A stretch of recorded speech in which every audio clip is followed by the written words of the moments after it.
Mon Dieu, que ton esprit nous accompagne et nous guide dans notre travail pour le bien de tous, pour la paix et la justice sur notre territoire et pour la reconnaissance constante de la dignité et des aspirations de ceux que nous servons. Amen.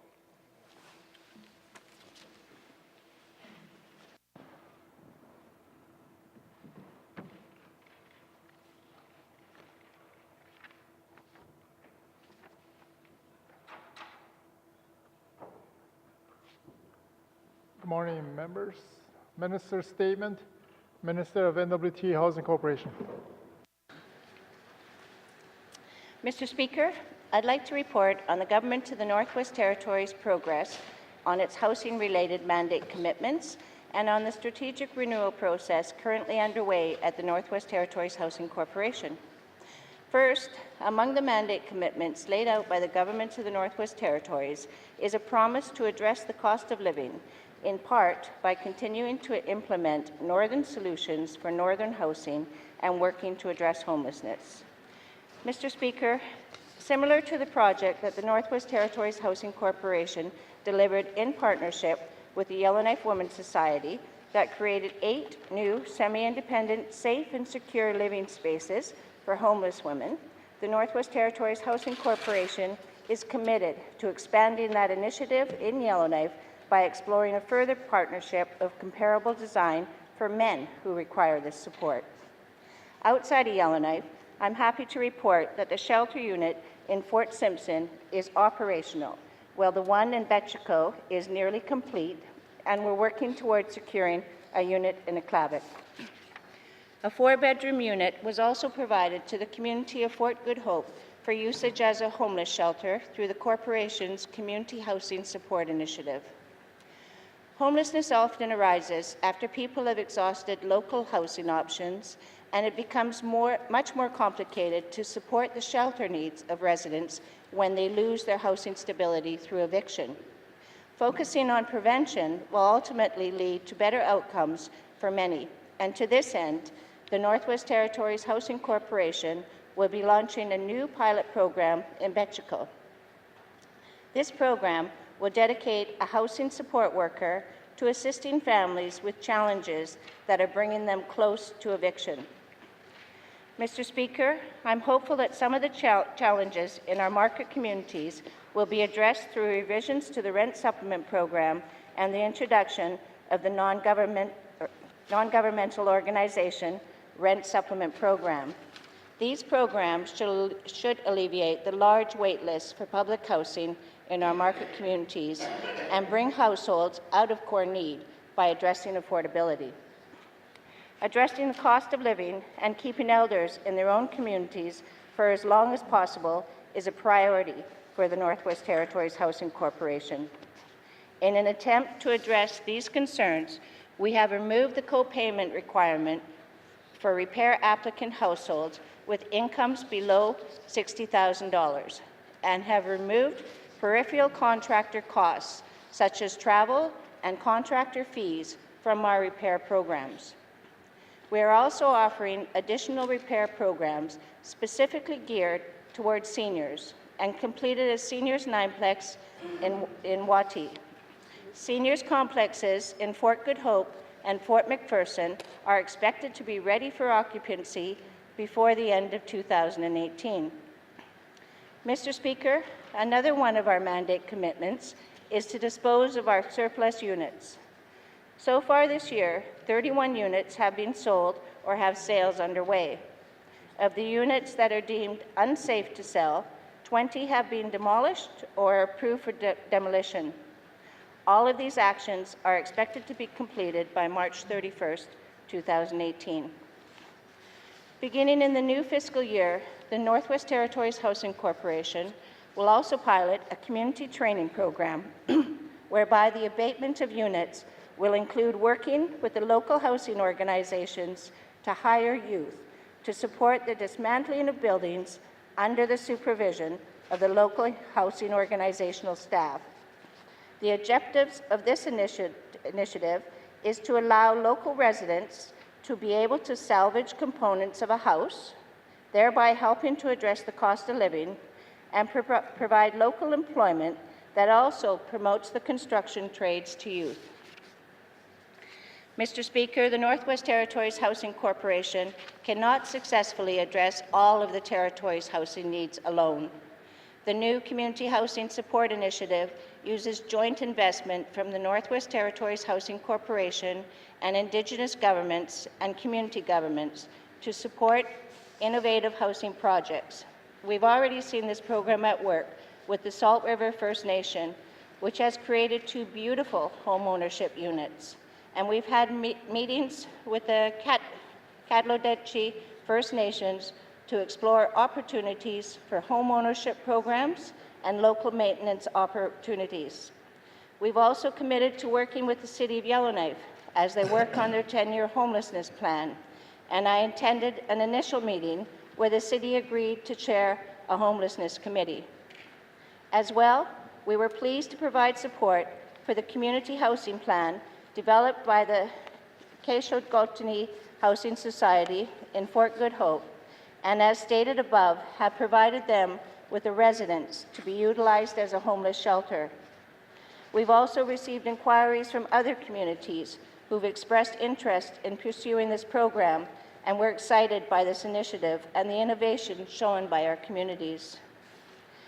In order to address our residents' housing needs, we also rely on effective partnership with the Government of Canada.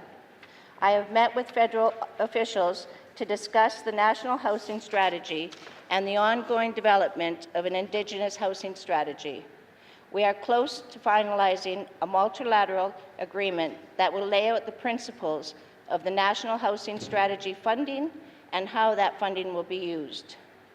I anticipate that program and allocation details will be available in the coming months, and I am hopeful that the unique context of the Northern Territories will be reflected in the national plan. Mr. Speaker, discourse, sound analysis, and data need to inform our future direction. Therefore, the Housing Corporation will conduct a review of the public housing program, a seniors planning study, an evaluation of the Government of the Northwest Territories homelessness activities, and a review of the Housing Corporation rental rates for market units. The Housing Corporation will also continue to support communities in the development of community housing plans, which will be a resource for stakeholders and decision makers in shaping the future of housing in their communities. Mr. Speaker, the strategic renewal process is not yet complete. I will regularly update this House on our research, policy, and program changes, new initiatives, and achievements as we work towards providing the programming and supports so residents can obtain, maintain, and retain housing. Thank you, Mr. Speaker.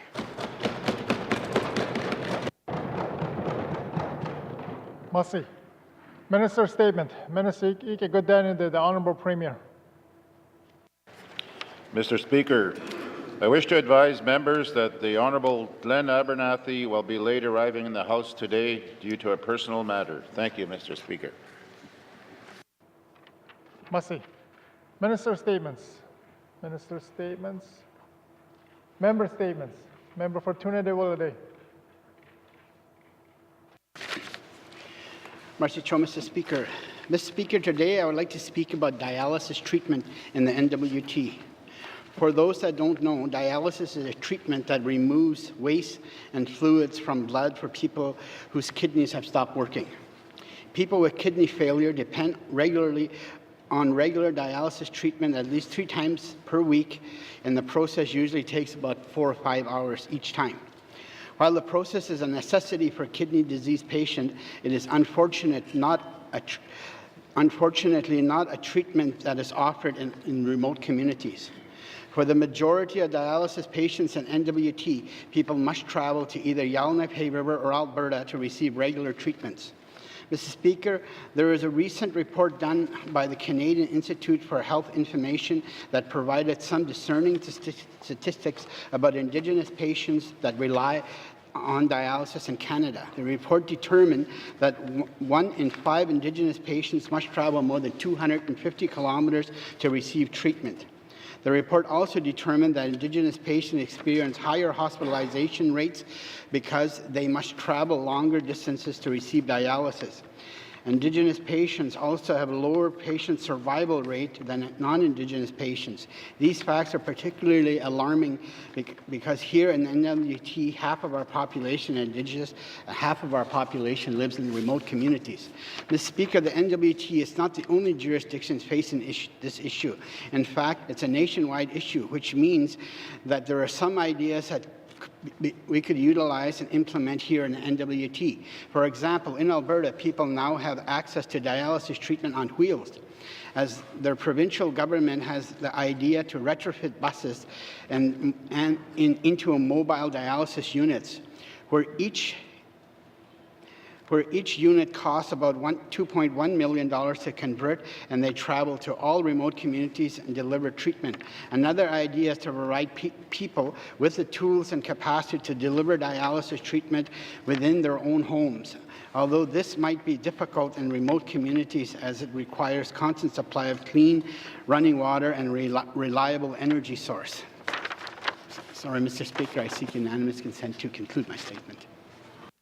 Merci. Member seeking unanimous consent to conclude his statement. Are there any nays? There are no nays. You may conclude your statement. Mr. Speaker. Mr. Speaker, ultimately, no one, especially a sick and aging person, should face the options of either having to leave their home community for life-dependent treatment or staying at home and dying. Our people should be given the opportunity to receive dialysis within their home communities, or at the very least closer than the centres of Yellowknife, Hay River, and Alberta. I strongly urge our government to examine mobile dialysis treatment centres in order to create better access for people who need it. Mr. Speaker.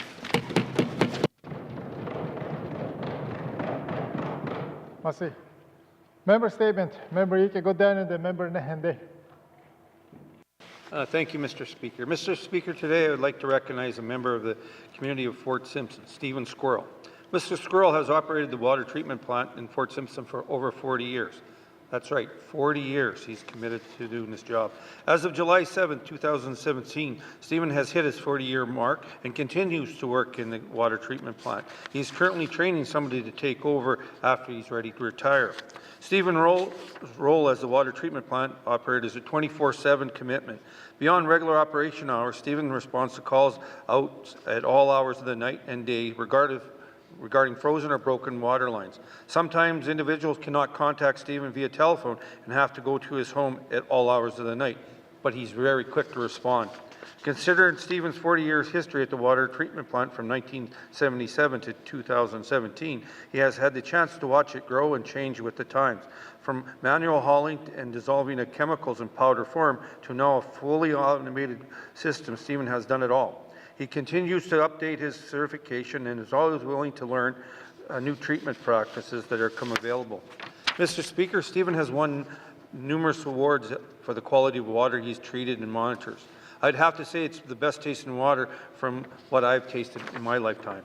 Stephen is very career and family orientated. He has been happily married to his wife for 38 years, Loretta Squirrel. Stephen and Loretta have 5 children and 8 grandchildren. They spend most of his time off with them, whether it's visiting in communities around the territories. Mr. Speaker, it is a commitment residents like Stephen Squirrel has kept our committee running strong. Thank you, Mr. Speaker. Merci. Member statement. Member Ike Godin and the member Frame Lake.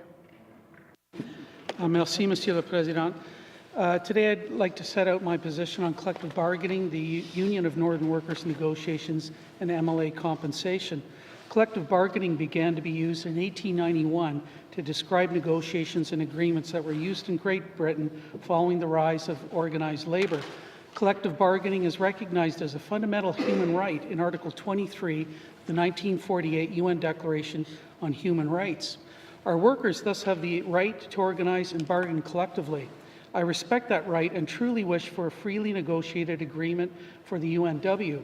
However, I also need to be clear that as a regular MLA, I have not been asked for my views and have not had any input into the mandate being put forward by Cabinet as part of the Union of Northern Workers negotiations. I've requested updates and generally been provided with information, but Cabinet has not sought my views, although I've expressed concerns. While I am pleased that a number of issues have been resolved, I must be clear that I do not support Cabinet's current wage offer, and the last adjustment of an increase in the offer of 0.1% in the fourth year is a provocative move. Any offer that is significantly less than the Consumer Price Index is unfair and unlikely to get us any closer to an agreement. Whenever the issue of a wage offer is discussed, the conversation inevitably turns to compensation for MLAs. Whenever politicians discuss their own compensation, it is a no-win situation, which is one of the reasons why we appoint an independent commission to study the issue and receive a public report before decisions are made that then only apply to the next Assembly. While MLAs agreed very early in our mandate to a 2-year temporary freeze on compensation, I cannot and do not support a continued freeze that would require an amendment to the Legislative Assembly and Executive Council Act. For me, the issue is not one of self-interest, but a continued freeze would be an endorsement of Cabinet's fiscal strategy of cutting programs and services to fund infrastructure.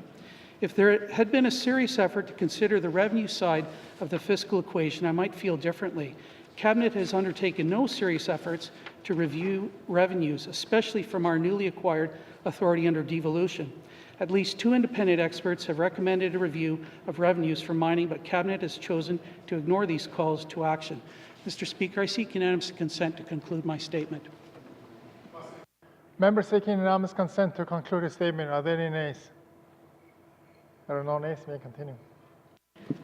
Merci, Mr. Speaker, and I'd like to thank my colleagues on both sides of the House for permission to continue.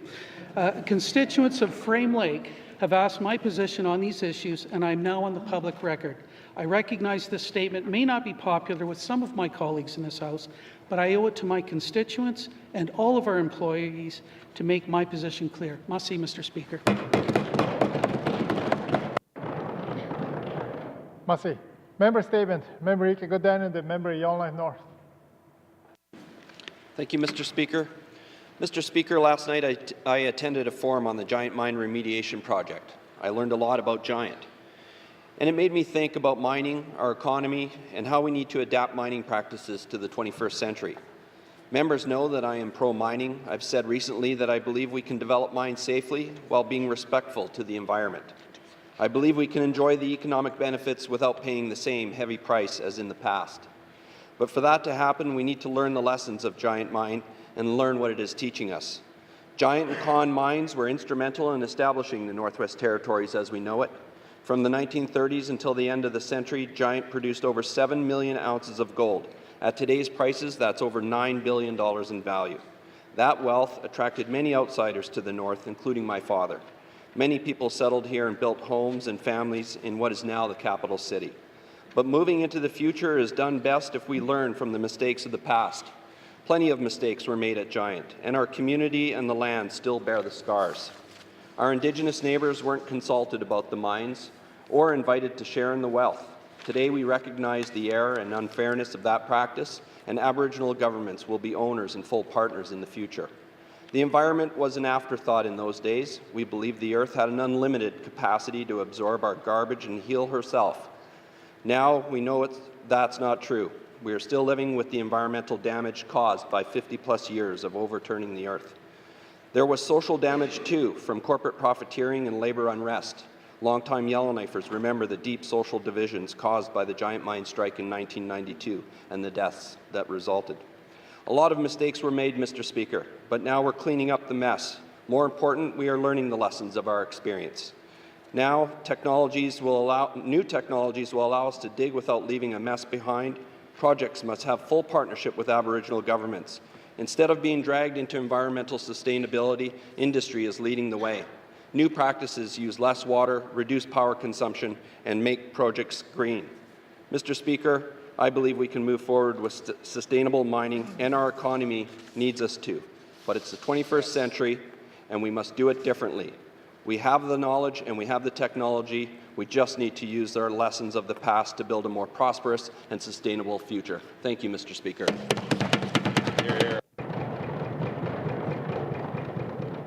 Merci.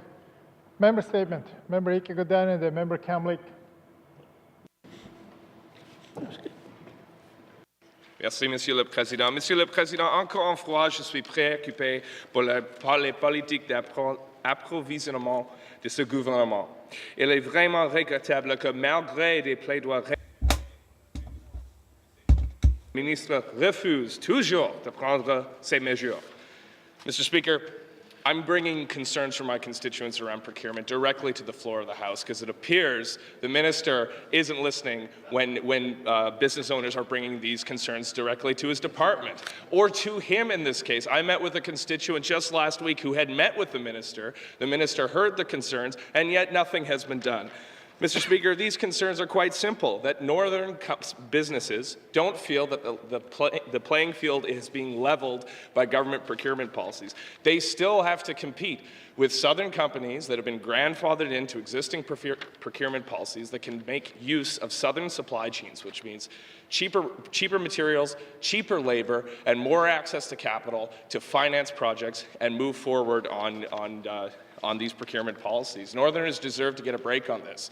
They are often small and want to grow their businesses. The ones who are benefiting from the policies can maintain status quo in some cases, but they can't actually expand their businesses, grow their workforce, and ultimately create jobs for Northerners, which is a stated goal of this Assembly and should be a stated goal for any legislative assembly, Mr. Speaker.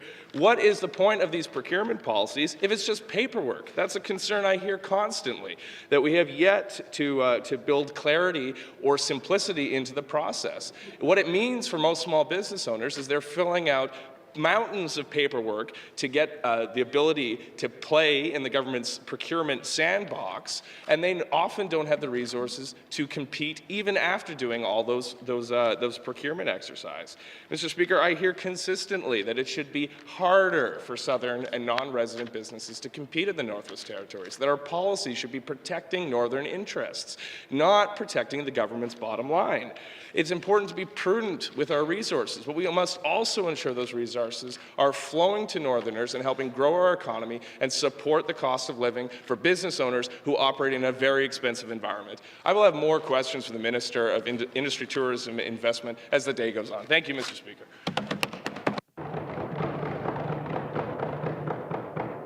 Merci. Member statement. Member Ike-Godin and the member Mackenzie Delta. Thank you, Mr. Speaker. Mr. Speaker, the Northwest Territories suffers as a whole with housing needs. Families are on a long waiting list because of lack of units. Or rather than applying for their own units, they choose to stay with their family members. Mr. Speaker, in all the communities of the Mackenzie Delta riding, Aklavik, Fort McPherson, and Sigitchik, we know our community population is rising. We want to see our communities grow and benefit economically. We as a government need to keep on top of the housing needs for our people. I understand, Mr. Speaker, that each of our departments are on a budget. However, Mr. Speaker, there is no need for our families to be living in old housing units where there are traces of mold, some units that have no proper heating, and these are just unsafe living conditions. Sigitchik has great expectations for our youth that are growing and learning, Mr. Speaker. We expect our children to attend school on a daily basis. They are eager and excited to learn.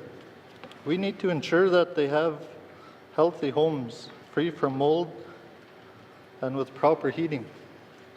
Most importantly, give our families a reason to live at home, to live in our smaller communities, and to work with and for us. We can't do this if families are discouraged with little or no housing units. The government of the Northwest Territories needs to look at alternative solutions for either major renovations or new up-and-coming units. On another note, Mr. Speaker, Sigitchik residents have to apply for a housing unit through the N.W.T Housing Authority. We don't have a local housing authority in Sigitchik, Mr. Speaker. This has to change.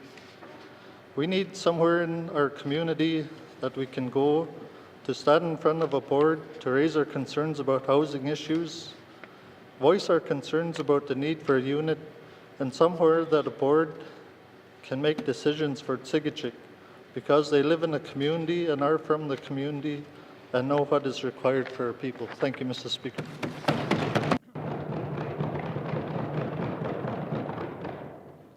Massey. Member statements. Member for Yellowknife Centre. Mr. Speaker, today I want to salute the Yellowknife Daycare Association on the recent opening of their new and expanded facility on 52nd Street in the heart of Yellowknife Centre. The association has been around since 1981, occupying the building on 51st Street that has at times been an RCMP detachment, a government office, and even a liquor store. The association got its eviction notice from ECE in 2016, along with an offer of support to find a new home. Work began on the development of an enlarged and purpose-built daycare with all the client care, programming and safety features of a modern design, and the facility officially opened on January the 19th. The new two-story centre has more than 900 square meters of space, including 4 nursery rooms, a multi-purpose activity room, classrooms, a kitchen, preschooler rooms, and full staff and administrative accommodations. With the expansion, the nonprofit is licensed to serve 104 children, including 32 baby spaces, 56 preschooler spaces, and 16 after-school spaces. My colleagues will be interested to hear the following information. Not only is the Yellowknife Daycare the largest childcare provider in Yellowknife, but with the expansion, there was an increase of 8 new full-time staff for a total of 25 full and part-time jobs in that centre, a boon to our economy and an addition of skilled child practitioners in childcare. This is the home of a vibrant, friendly, active, and interactive team, ready to help children to learn in a warm, fun, and friendly environment where they are free to laugh, climb, run, talk, dig, explore, and interact. Special credit for the successful expansion goes to the Association's hardworking volunteer board, led by President Crystal Melanson, with the administrative support of Executive Director Maureen Voskanian.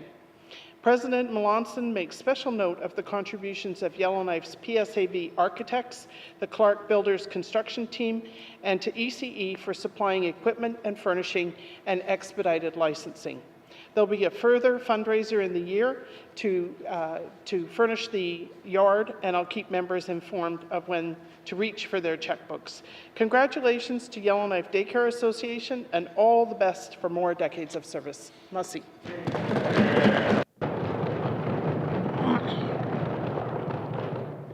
Massey. Member statements. Member statements. Returns to oral questions. Returns to oral questions. Recognition of visitors in gallery. Member for Inuvik, Twin Lakes. Mr. Speaker, I'm very pleased today to recognize some very important people up in the gallery. The little guy there is my grandson Cullen, 5 years old. Cullen Wainman, and my granddaughter Miss Morgan McLeod is 7 years old. My grandson Brylan Wainman is 11 years old. My wife Judy, I've been married to for 38 years. Is how old? Watch and learn, boys. Watch and learn. So, very pleased to have them visiting us here in the gallery and watching our proceedings. And try not to ask me any questions. My grandchildren are here.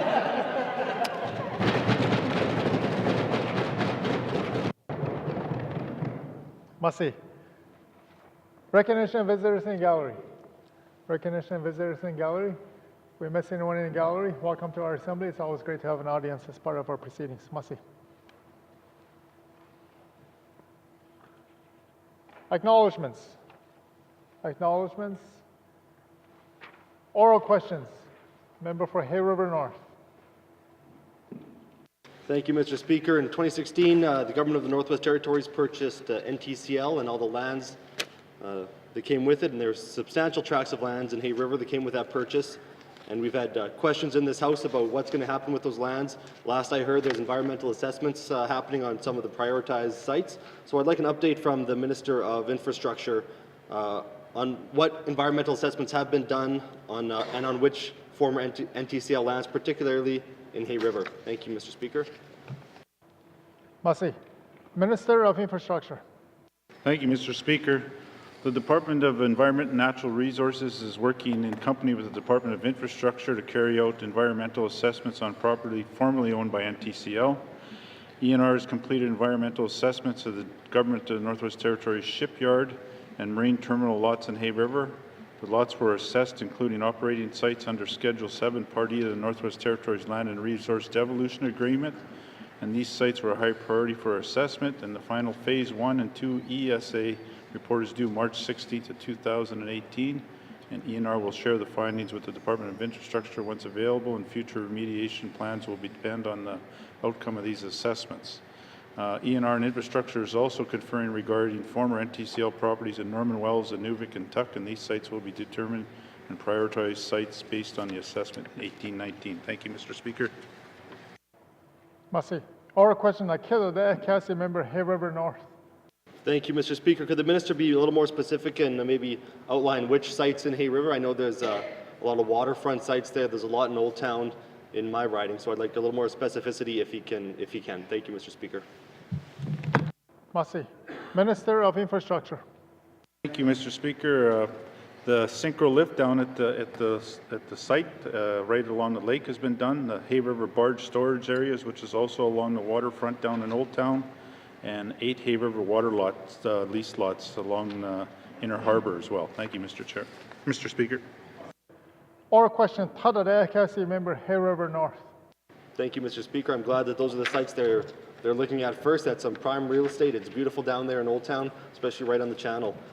So based on the initial findings, I know that it's not complete and they don't have the final report, but does the department have an estimate, even a ballpark figure, for what it might cost to remediate these sites? Thank you, Mr. Speaker. Minister of Infrastructure. Thank you, Mr. Speaker. I think this is early days yet till we get the assessments back to put a price tag on these, and then once that comes in somewhere, I can share that with the member. Thank you, Mr. Speaker. Massey. Oral question, Cassie, member Hay River North. Thank you, Mr. Speaker. And I understand that last time I asked these questions, the minister stated there's a best land use management plan that's coming out later this year, and I guess that'll inform when we can start disposing of these lots. But I'd like to know, I drive by the synchro lift quite often just to see what's going on, and I see there's been lots of work done. So can the minister maybe talk about the sort of work that's been done at the synchro lift site to address the environmental hazards that were inherited when the government purchased that site? Thank you.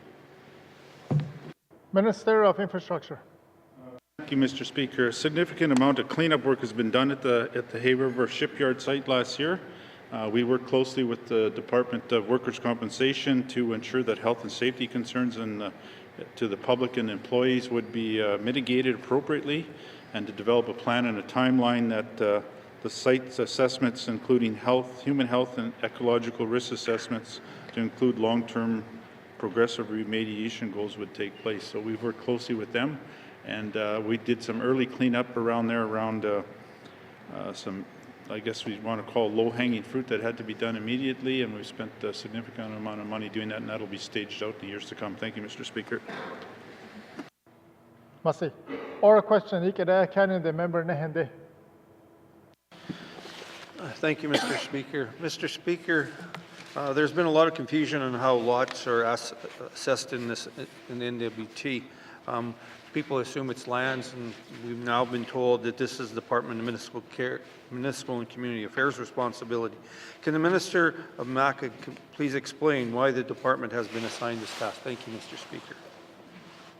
Massey. Minister of Municipal Community Affairs.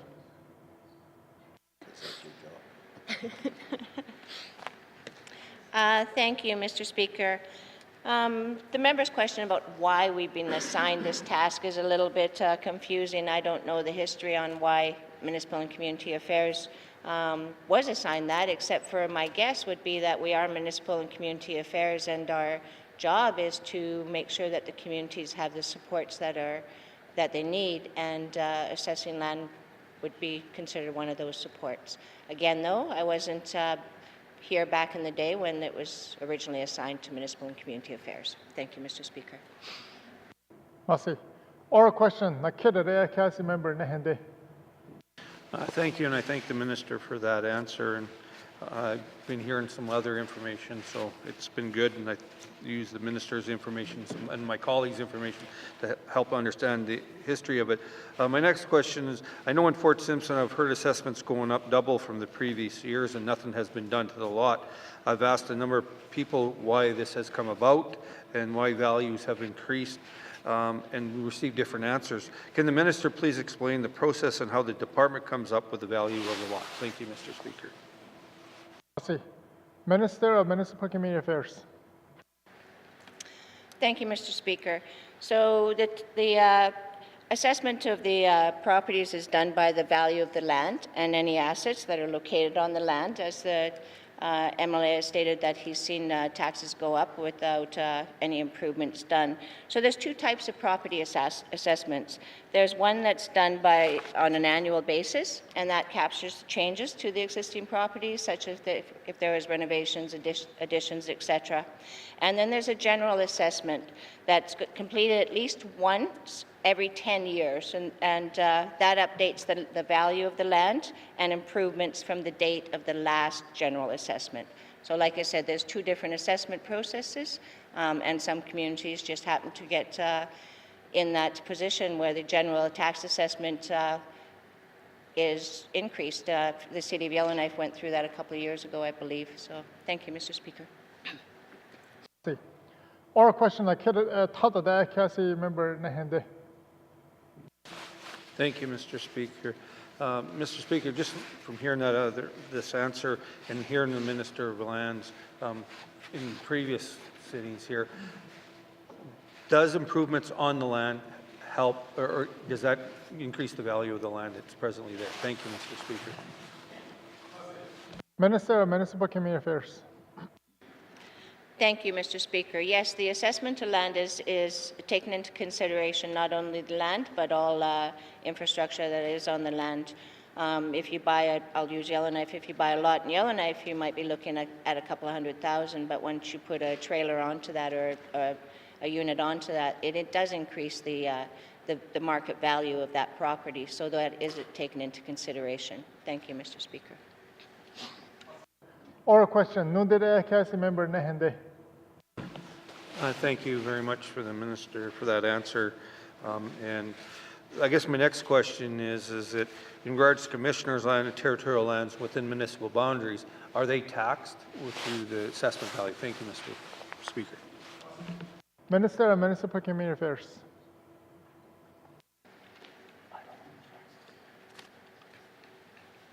Okay, thank you, Mr. Speaker. All the lands are taxed, except there are some exemptions. So for a complete listing of the properties that are exempt, we'd have to go into the PADA, but things such as land claims agreements would impact that as well. So there are exemptions to taxable properties, usually by land agreements, Aboriginal government agreements. Thank you, Mr. Speaker.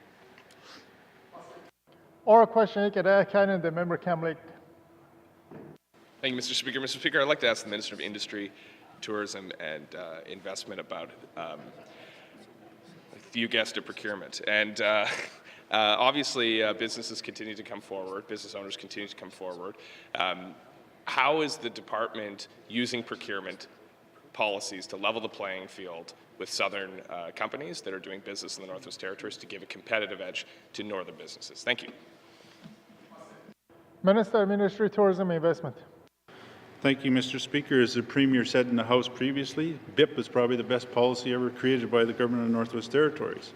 BIP allows northern businesses and northern registered businesses the opportunity to give them that extra advantage on southern procurement of companies that are not BIP, and it is a significant amount that gives us leverage as the Northwest Territories to protect northern businesses. Thank you, Mr. Speaker. Merci. Oral question, Nakida, Council Member Kamlik. Thank you, Mr. Speaker. Mr. Speaker, it's interesting that the minister is so confident in BIP's success because all the concerns I hear are about BIP. So I'm wondering if, I already know he's not willing to reform BIP, to do a review of BIP, to take action on these concerns. So given the high-profile nature of several procurement issues, I'm talking about the Housing Corporation modular project in Hay River, that the failure of the procurement policies resulted in the loss of 40 full-time jobs. Minister's riding, by the way, Mr. Speaker. And of course, the NTPC power generators ongoing affair, which is at least $500,000 of government funding that's gone to that. Do these high-profile issues convince the minister that we need to take a look at how we procure things so we can save some money and save some jobs? Thank you, Mr. Speaker. Massey. Minister of Industry, Tourism and Investment. Thank you, Mr. Speaker. The member throws a lot of comments out there. There's a lot of issues around both these procurement issues, and I'm not going to talk about it in this House because that is privy information. But he's throwing stuff out there that is not realistic to the rest of the policy that helps northern businesses under the BIP policy, and our preference is to continue with the way we do business, and I've said it in this House a number of times. We are going to continue the way we do business and follow our policies. Thank you, Mr. Speaker. Oral question, Tada Council Member Kamlik. Thank you, Mr. Speaker. Mr. Speaker, one of the issues with BIP is that it only applies to the first $500,000 on procurement contracts. Is the minister willing to be flexible with that amount so businesses that are looking to take on larger projects, who are northern owned and operated, can receive greater benefits from procurement? Thank you. Minister of Industry, Tourism and Investment. Thank you, Mr. Speaker. I've said in this House before, I came from private business. I was there my whole life. I've done procurement with the government of Northwest Territories my whole life. I've bid on projects from various amounts from $1 to over $1 million. The BIP procurement policy protects northern businesses to a significant amount, but at the same time, we are here to protect the public purse, and we will continue to do that. As a business person previous to being in this House, I believe the policy is there in a meaningful way to help protect us and give us a leg up. And I believe it is significant, and I will stick to that. Thank you, Mr. Speaker. Here, here. Oral question, Nundere Council Member Kamlik. Thank you, Mr. Speaker, and I appreciate the minister's clarity on purpose on this. There are a number of companies that are grandfathered in or are meeting a 50% requirement that are still either owned in part or owned entirely by southern companies that can benefit from southern supply chains. So we're giving those companies 20% markup through their northern preference, even though they can double dip, so to speak, and benefit from southern markets. Is the minister willing to look at those requirements and the list of grandfathered companies that are benefiting from southern supply chains and take that into account when looking at potential reform for this policy? Thank you. Ministry of Tourism and Investment. Thank you, Mr. Speaker. We continue to review all our policies and make sure they're doing to support northern businesses and the N.W.T. The members brought up an issue that I haven't heard about. No one's come to me about saying there's a disadvantage to being these companies that are grandfathered in. This is something that's new to me, and if he's glad to come down to my office and have a discussion about that, I'll be willing to sit down with him. Thank you, Mr. Speaker. Oral question, Canada, the member Yellowknife Centre. Merci, Mr. Speaker. Mr. Speaker, my questions are for the minister responsible for the N.W.T. Housing Corporation. In the last session, you may recall a number of my colleagues and I talked about modular homes, specifically about the contractor's failure to deliver all the units by last summer, as the contract specified. Last we heard the minister was making alternative arrangements to complete and deliver these units. Can she please provide an update, and I'll break this down into pieces. First, on the 3 units that were partially complete when they were delivered to Ulahaktuk. Merci. Minister of N.W.T. Housing Corporation. Okay. Thank you, Mr. Speaker. So the original plan was to have 19 buildings from the Concept Energy At this point, we're proceeding with the completion of 14 of those units. I don't know if all of them have been tendered out yet. I do know that 5 of the projects have been deferred because in a community, there was 2 communities. One community was, we had worked with the MLA and private market holders who had expressed interest in building in that community, and so we try not to disturb the market within communities. Another one, we worked with the MLA because I believe there were to be market units, and it was determined that those units were not necessarily in that community at that time. So we'll work with them all. The 3 units that were started, those were the easier ones, so I believe they've been tendered out and they will be completed. Thank you, Mr. Speaker. Merci. Oral question, Nakita Dea, Council Member, Yellowknife Centre.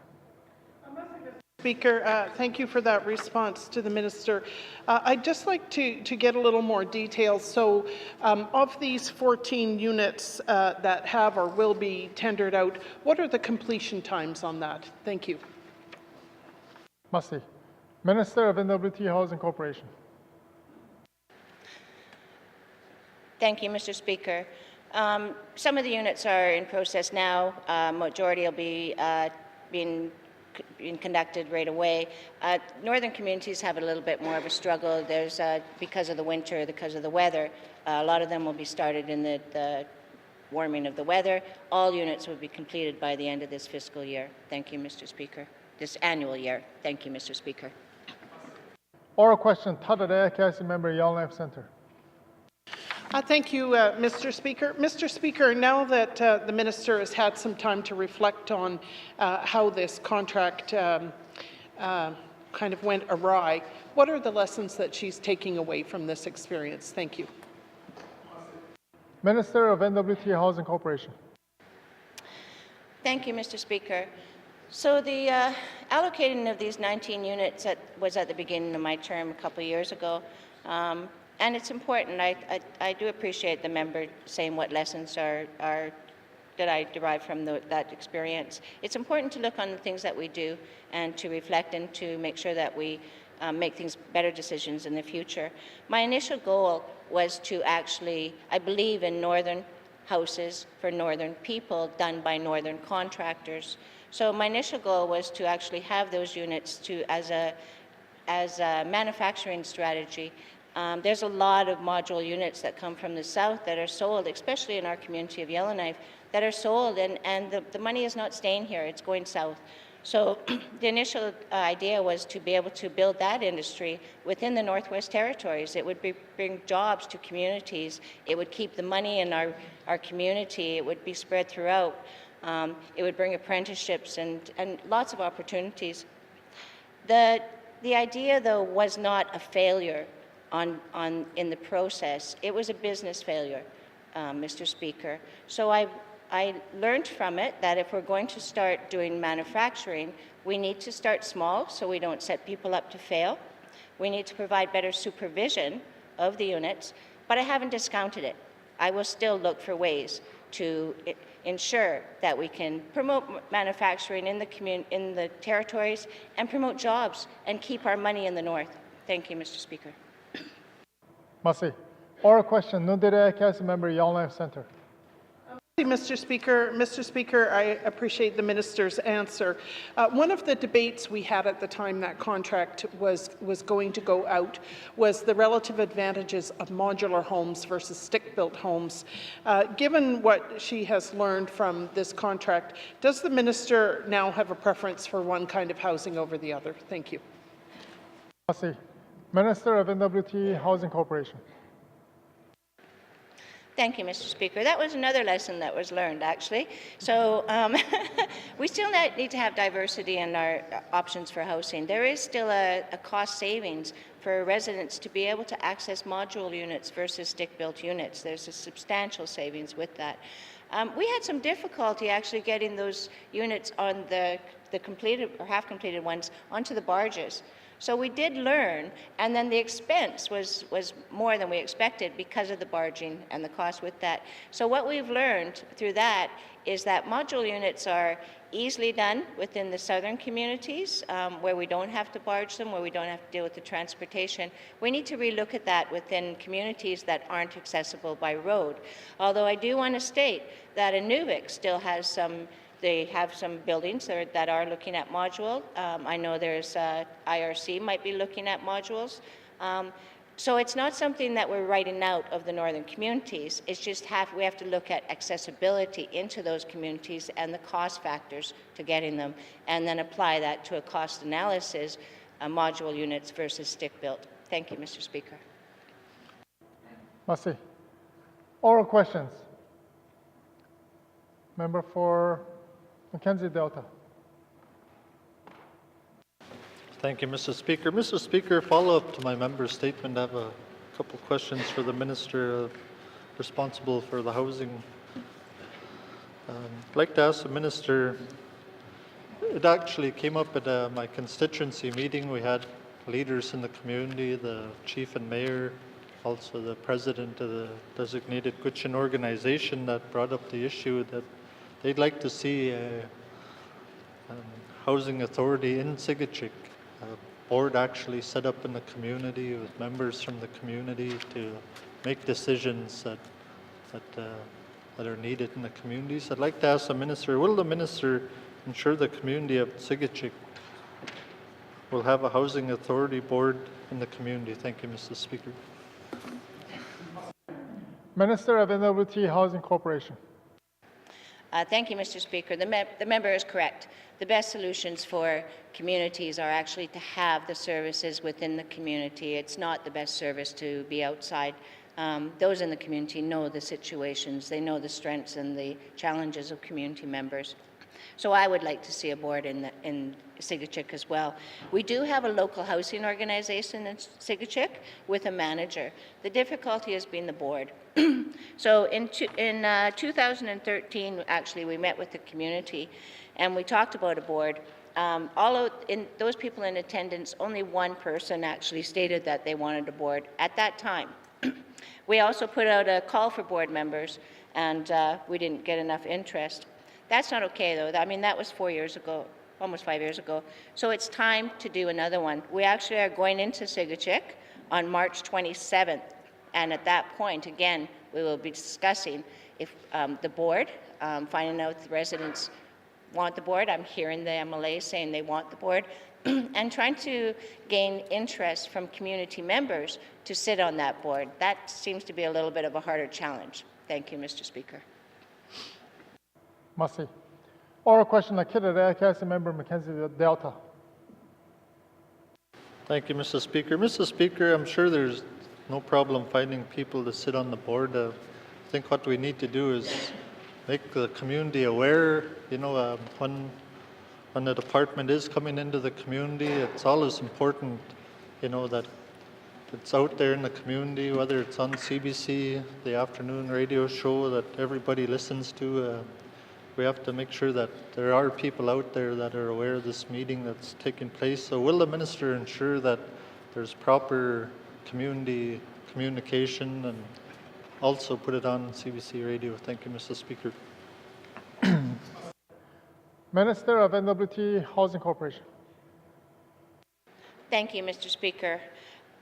Again, the member is right. Again, we need to communicate better, and we need to communicate with the communities when we're going into their communities. So I'm hoping that some of the members, I know that there are some communities that listen adamantly to the question and answer question period within the House. I'm hoping that those here will spread the word that we're coming on March 27th. I'm hoping that the MLA, when he returns to the community, will spread the word that we're coming on March 27th. And I do state that we will make sure that we have adequate communications going into the community to make sure that as many community members as possible know that we're coming in on March 27th. Thank you, Mr. Speaker. March 27 it is. Oral question, Tadadea Cassie Member Mackenzie Delta. Thank you, Mr. Speaker. Mr. Speaker, once again, I'll have to do the communications for the departments. I seem to be having to do this for a lot of the departments, whether it's infrastructure or other departments that are having these community meetings. You know, it's a shame that we don't use, whether it's Facebook or, you know, that everybody's on Facebook, and, you know, I know you do. Some of the departments use Twitter, but not everybody is on Twitter. You know, especially road conditions and other things like this. You know, people really appreciate that, and will the minister make sure that they use social media to actually get out and let people know when they're coming to the communities, not only the Tigachik, but Fort McPherson, Aklavik, other communities throughout the Mackenzie Delta. Thank you, Mr. Speaker. Minister of N.W.T. Housing Corporation. Thank you, Mr. Speaker. I don't know how many times I'm going to say today that the member is right. Communications is an issue. Communications is something we need to work on. We recognize that within the Housing Corporation. We've got a lot of changes to the programs, and the public still isn't aware. We've sent out letters to the municipalities and to the Aboriginal governments. I went into the community of Fort Simpson the other day, and I looked on the bulletin board at the band office, I believe, and it wasn't there. So I did give direction as soon as I got back. I said, send out more notices, like let people know that.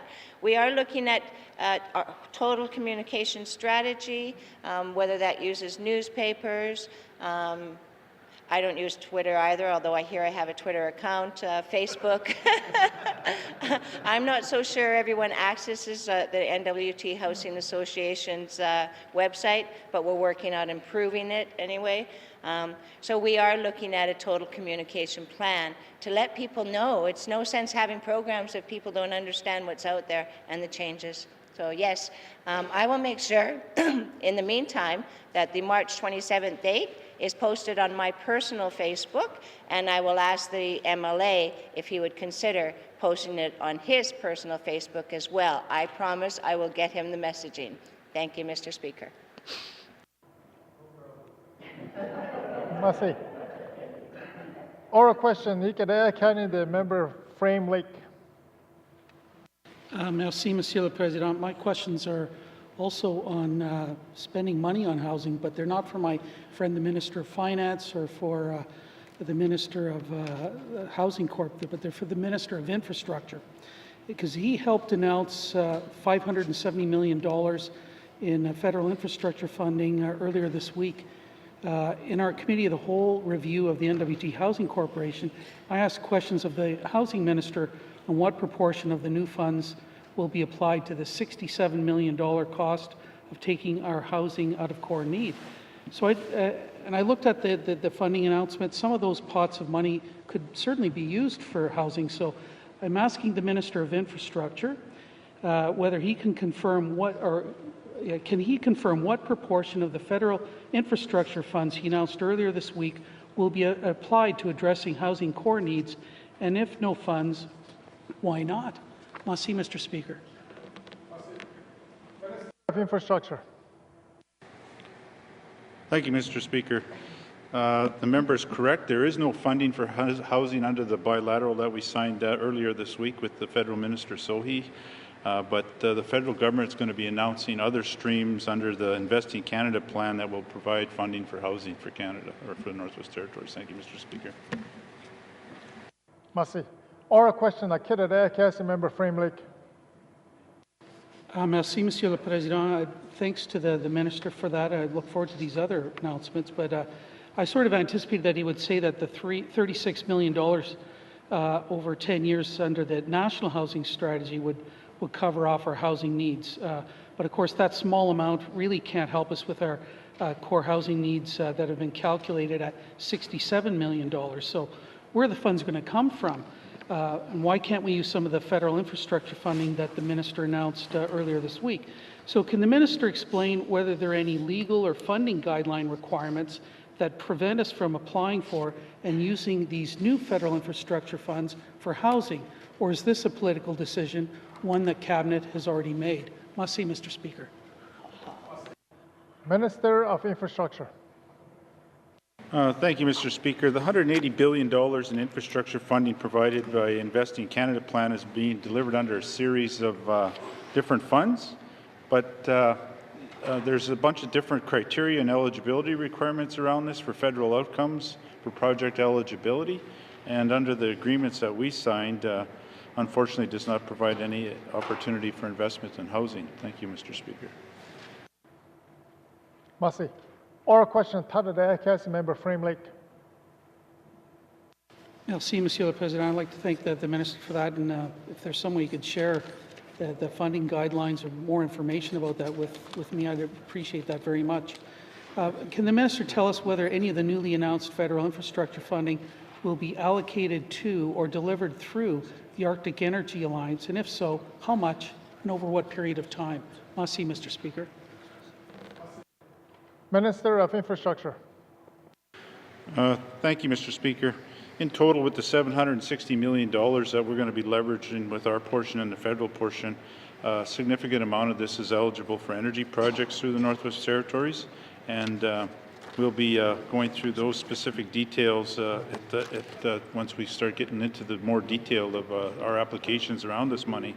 But there's also going to be other pots of money available for these sorts of things under the Pan-Canadian Framework for Clean Growth, and there will be an opportunity for energy projects in there. And as I stated, I think earlier this week in the House around the Low Carbon Economy Leadership Fund, in our application that we've put in, there's going to be additional support for Arctic Energy Alliance, and hopefully we're going to hear back on that in the coming weeks. Thank you, Mr. Speaker. Merci. Oral question, Nundera Kasi, Member Frame Lake. Merci, Monsieur le Président. I'd like to thank the Minister for that response.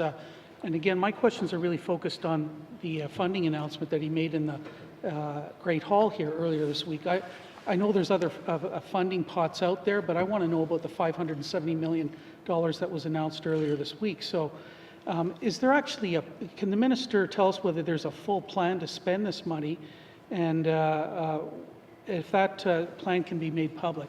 Merci, Mr. Speaker. Merci. Minister of Infrastructure. Thank you, Mr. Speaker. The projects that we have lined up for 2018-19, the Department of Infrastructure expects to prepare and submit to Infrastructure Canada early in this fiscal year. The other thing I guess maybe other members maybe didn't realize that when we signed the agreement here on Wednesday, we were the very first ones in Canada to sign our bilateral agreement, so we're the first out of the gate. But with that going forward, the projects that we want to do early in this coming fiscal year, we're going to have to come back for supplementary funding in the House in May sitting for the projects that are moving forward, and we're going to be going through the regular capital plan process going forward for the next projects in the coming years coming out, but I plan to keep MLAs informed on where we are in this process going forward. Thank you, Mr. Speaker. Merci. Oral questions. Member for Yellowknife Centre. Thank you, Mr. Speaker. Mr. Speaker, I'm appointing myself the honorary member for the Sahtu, and I have the following questions on the fire department in Norman Wells for the Minister of Municipal and Community Affairs. First of all, could she please update this House on the status of the fire department in Norman Wells? Thank you. Minister of Municipal and Community Affairs. Thank you, Mr. Speaker. I must state that the member looks very good today. The fire department in Norman Wells is something that I will have to look into. I will get back to her with that answer. It is a municipal issue. It's not a territorial issue. We provide support to the community governments. They're are responsible for actually developing and maintaining their fire departments. We provide training and support for fire departments, but we don't actually look after the day-to-day operations of them. Thank you, Mr. Speaker. Oral question, member for Nakita Cassie, Yellowknife Centre. Thank you, Mr. Speaker. Mr. Speaker, I'm aware that the municipality of Norman Wells runs its own fire department, but clearly there's a problem there that has resulted in a, quote, pause in the operation of the fire department. So my question is really, what kind of assistance can the minister offer the municipality of Norman Wells to ensure that residents are protected from fire if one were to occur? Thank you. Minister of Municipal Community Affairs. Thank you, Mr. Speaker.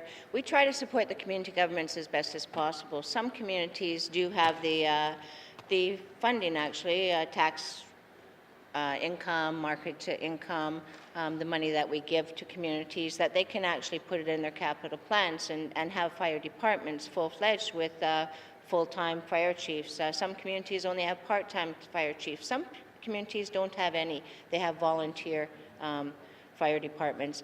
Therefore, we provide a range of training for them. We specialize in our first responder training, actually, so we work with communities that don't have any fire departments to actually give them the skills. So there's quite a bit of training that we provide regarding fire training, recognizing that there's a difference within each community on the needs for training and the abilities of the communities.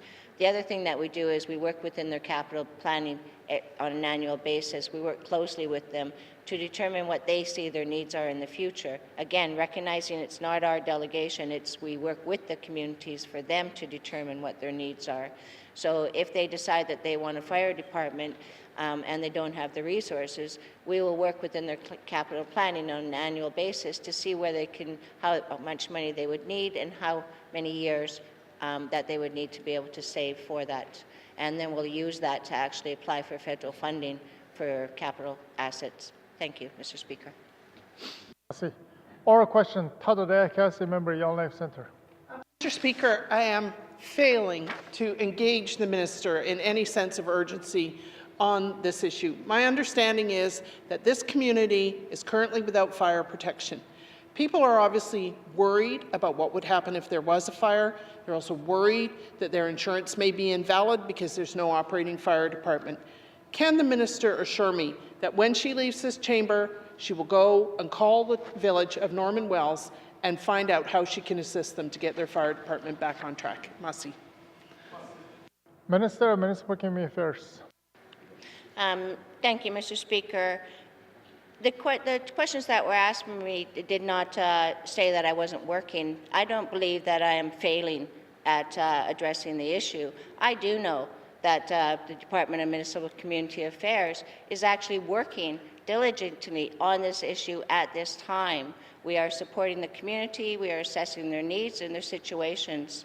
So that I do know. Our job is to support the communities. When we hear there's an issue, we are in there to see what we can do for support. Thank you, Mr. Speaker.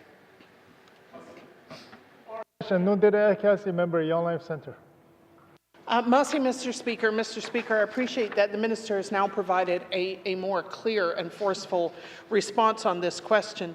But my question still remains, what would happen if there was a fire in Norman Wells? God forbid, but if there was a fire in Norman Wells, how would the community respond if they put their fire department on hold? I know that the minister is working at arm's length on this, but I would like to hear that there is a plan for response and that it's going to take effect immediately. Thank you. Minister of Municipal Community Affairs. Thank you, Mr. Speaker. As stated in my first answer, I don't know the current status right today. If I would have gotten notice, I would have actually looked that up to see what we are doing, where the situation is of today. I do want to emphasize, though, that community members care about their communities. If I see my neighbor's house burning, I am not going to stand around and sit there and watch and clap. I'm going to do what I can to be able to provide that service. In communities, we have community members that care as well. They will not allow that to happen. They will do whatever the best they can. We have various services. Some communities have trained firefighters that live in communities. We have airports in some communities that will actually respond to that. We will make sure we have an emergency response plan. We will provide the best services that we can to ensure that communities don't burn down. I am not going to let communities go without any fire support services, even if they don't have a fire department. As stated earlier, many of our communities do not have fire departments, and yet those communities have community members of various abilities that come together in times of need and help their community. That's where they live. Those are their parents, their families, their elders. I trust in our community members and the services that are provided through other resources that we will take care. Thank you, Mr. Speaker. Merci. Oral question. The member Nahende. Thank you, Mr. Speaker. Mr. Speaker, I'd like to ask some follow-up questions, but not to the Minister of Municipal Community Affairs, but to Minister Valance in regards to assessment. In this House, the Minister said that they do their lease payments based on the assessments of done by the Department of Municipal and Community Affairs. Can the Minister advise this House if this is the actual process that is being done? Thank you, Mr. Speaker. Minister of Lands. Thank you, Mr. Speaker. As I have mentioned previously, the lessees are charged on the assessed value of land, and on the territorial land, it's 10% of appraised value. Now, I don't know the method which MACA uses to arrive at these assessments, but I think there's a scientific way in which they do arrive at the assessments of the property, and of course, on that assessment is based the lease fees. Thank you. Oral question. Council member Nahende. Thank you, Mr. Speaker, and I thank the Minister for that answer. So I guess, can the Minister clarify, does the Department of Lands get two different assessments, one for lands itself or one with lands and improvements on it? Thank you, Mr. Speaker. Minister of Lands. Thank you, Mr. Speaker. Of course, our fees are based on the value of the land, so the assessed or appraised value of the lands is the number we're interested in, and on that number we base the lease fees. Thank you. Merci. Oral question. Council member Nahende. Thank you, Mr. Speaker, and I thank the Minister for that clarification. So there seems to be a disconnect here, because my understanding from the Department of Municipal Community Affairs that they assess the land based on the land and the improvements on it here. And now I'm hearing from the Department of Lands here, it's just on land itself. So can the Minister please clarify, is this the correct process? Is this what they do? Is it based on the land? And if it is on land, do they have a separate assessment done? Thank you, Mr. Speaker. Minister of Lands. Thank you, Mr. Speaker. I can't speak for MACA, but I believe the way that assessments usually are done is that there's a division between land and buildings. For example, if you receive an assessment for taxation purposes from your municipality, there's a breakdown showing how much is assessed for the land and how much is for the building. And I believe that's the way that MACA does it, but the Minister may know more about that than I do. Thank you, Mr. Speaker. Merci. Oral question. Council member Nahende. Thank you, Mr. Speaker, and I appreciate that answer from the Minister. So is the Minister willing to share with me the land assessments of lots in my riding so that I can share this information with the residents? Thank you, Mr. Speaker. Merci. Minister of Lands. Normally, Mr. Speaker, we wouldn't do that, but generally in each community you can go to the tax rules and find out what the assessments are, and so in that way you could determine what the values placed on land and buildings are, and I believe every municipality has that information available. Thank you, Mr. Speaker. At least the tax-based municipalities. Thank you. Oral questions. Member for Yellowknife Centre. Merci, Mr. Speaker. Mr. Speaker, I want to follow up those questions which I asked about the fire department in Norman Wells. My question is about whether the department is working on standards for fire departments across the N.W.T. I understand that that is not currently in place. Is the Minister taking steps to standardize fire department funding and operations across the N.W.T.? Thank you. Minister of Municipal Community Affairs. Thank you, Mr. Speaker. There are standards for fire provision within the Northwest Territories. Our Office of the Fire Marshal works closely with the communities to develop safety plans in that regard. Thank you, Mr. Speaker. Oral question, the Kitadaya member, Yellowknife Centre. Mr. Speaker, I'm talking more about fire departments. As I think we're all aware, firefighting is a dangerous undertaking. I appreciate the minister's response that community members are willing to pitch in. I think that having trained firefighters is a better solution. It's my understanding there aren't trained firefighters in every N.W.T community. So I'm wondering whether the minister is considering making changes to ensure that there are fire departments and trained firefighters up and running in every community. Masi. Minister of Municipal Community Affairs. Thank you, Mr. Speaker. As stated, the responsibility for fire departments is the municipality, and we work closely with the communities to define what they see as their capital assets. Some communities are still working on water treatment plants. Some communities want rec centers. Some communities want arenas. Some communities already want the fire department. So it would be inappropriate for me to go to every community in the Northwest Territories and say, you need to put all your capital asset planning on hold, because I'm going to tell you as the Minister of Municipal and Community Affairs that you're going to put in a fire department. That is your #1 priority. We work closely with them. We provide training to them.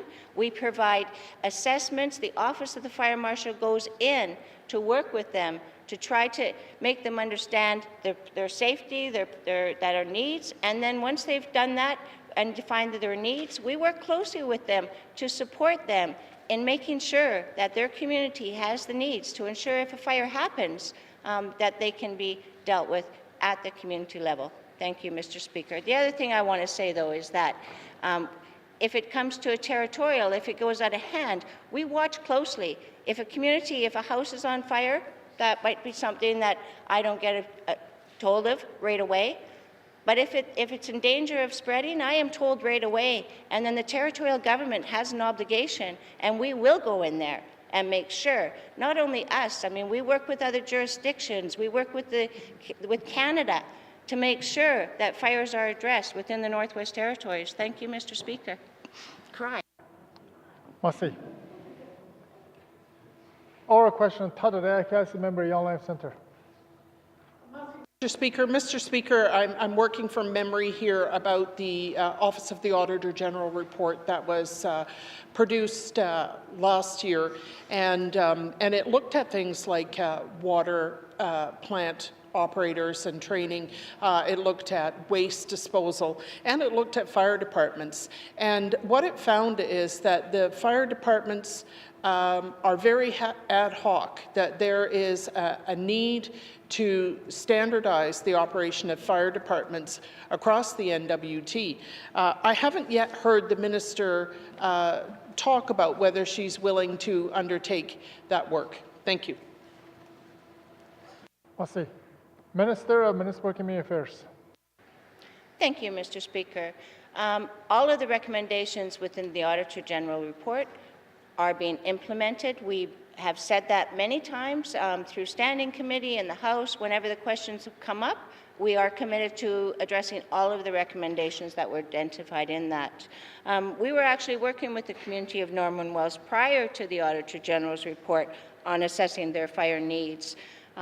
We are sending, our Office of the Fire Marshal is working diligently at this time, going into the communities to assess their needs, to reassess their needs, to define what is needed, to support them in doing that. Once that is done, we will bring that information to the communities. Our job is to support the communities. We will put that information in front of the community municipal governments or designated authorities and help them to define what they need. Some communities don't have the infrastructure need or the ability to have a full fire department. But we look at how we can support them in addressing their needs in case of fire. We don't let our communities go without support. I really want to emphasize that Municipal and Community Affairs, the department, the staff are totally committed to supporting communities, and we do everything in our power to provide that support. And I appreciate that department. Thank you, Mr. Speaker. Merci. Oral question, New Day Council Member Yellowknife Centre. Merci, Mr. Speaker. Mr. Speaker, it's good news that the Fire Marshal is traveling the communities of the N.W.T. to assess their needs. Could the Minister tell us when his report will be ready and whether the needs will be funded in the next business plan? Thank you. Minister of Municipal Community Affairs. Thank you, Mr. Speaker.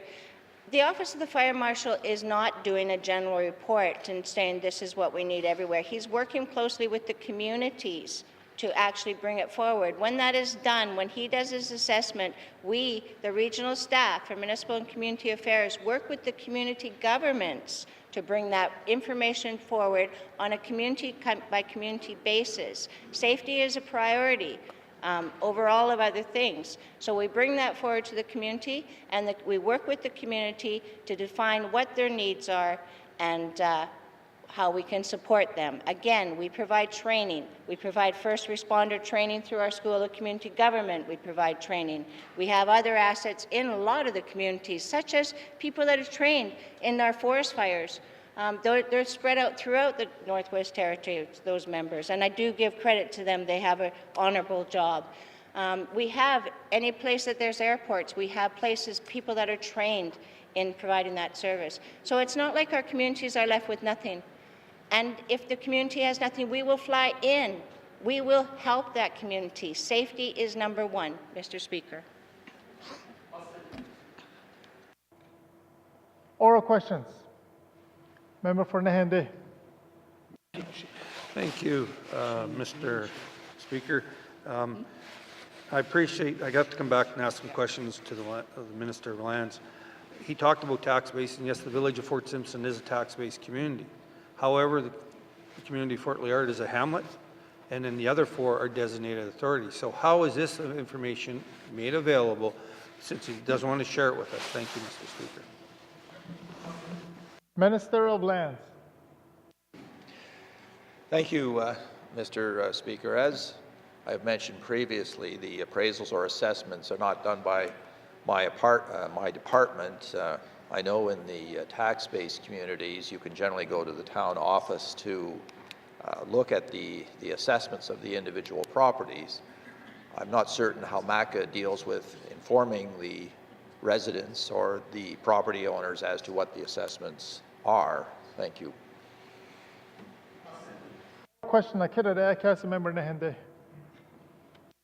Thank you, Mr. Speaker, and I appreciate the Minister for providing that information. I understand the Department of Municipal Community Affairs does the assessment, but the assessment is being used by lands to come up with the value of how they're going to come up with lease payments. So I'm asking the Minister again, how is this information shared? The information that the Lands Department uses to get out that to the residents. Thank you, Mr. Speaker. Minister of Lands.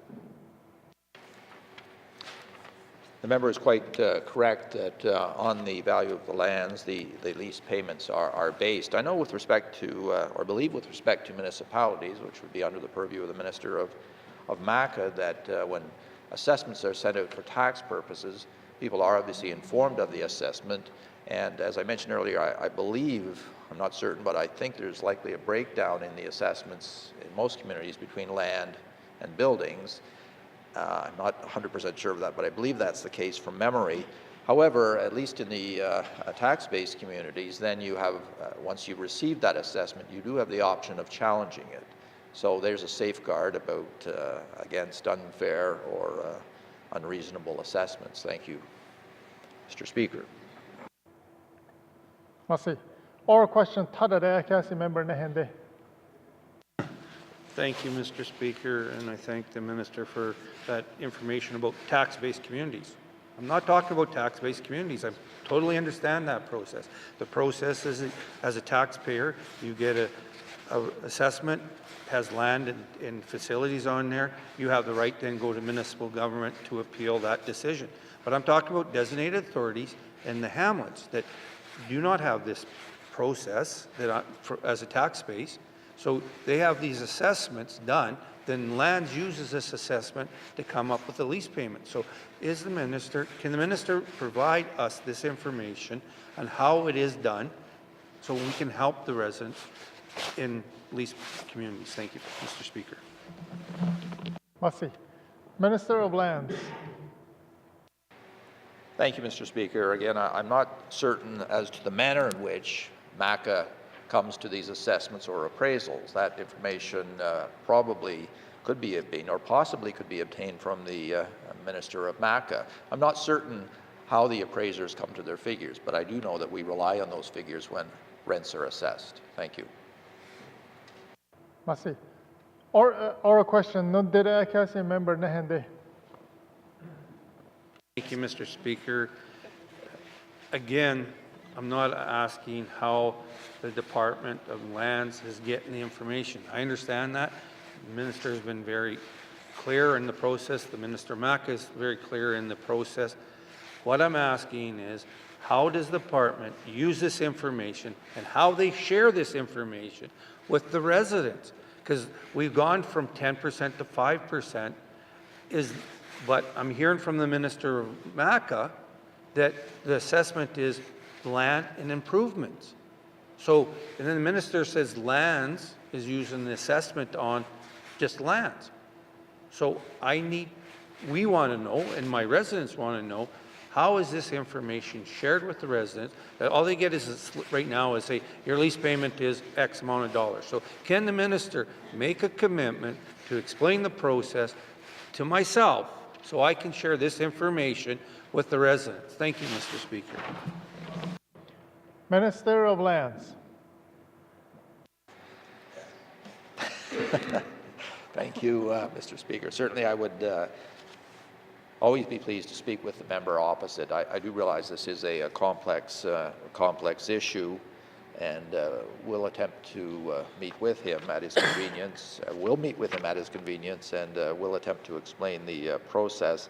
I'm also told in response to perhaps an earlier question that for general taxation areas such as Fort Liard, a copy of the assessment roll is available at the community office as well as the regional MACA office. So it's somewhat similar to the other taxation or other communities that tax-based. It's rather similar to the other tax-based communities, but certainly I would be prepared to meet with a member. Thank you. Massey. Oral questions. Member for Yellowknife Centre. Thank you, Mr. Speaker. Mr. Speaker, the Office of the Auditor General in paragraph 63 of its report said that the Department of Municipal and Community Affairs should take immediate action to reassess whether communities with fire departments meet the requirements under the Safety Act. Can the Minister report on progress under this recommendation? Thank you. Minister of Municipal Community Affairs. Thank you, Mr. Speaker. At this immediate time, since the Auditor General report was submitted, our Office of the Fire Marshal has been going into communities, working with each community with their fire departments to assess their fire departments and their fire needs to address fires at this time. And will continue right through until every community is done. Thank you, Mr. Speaker. Massey. Oral question, Akira Cassie, member Yellowknife Centre.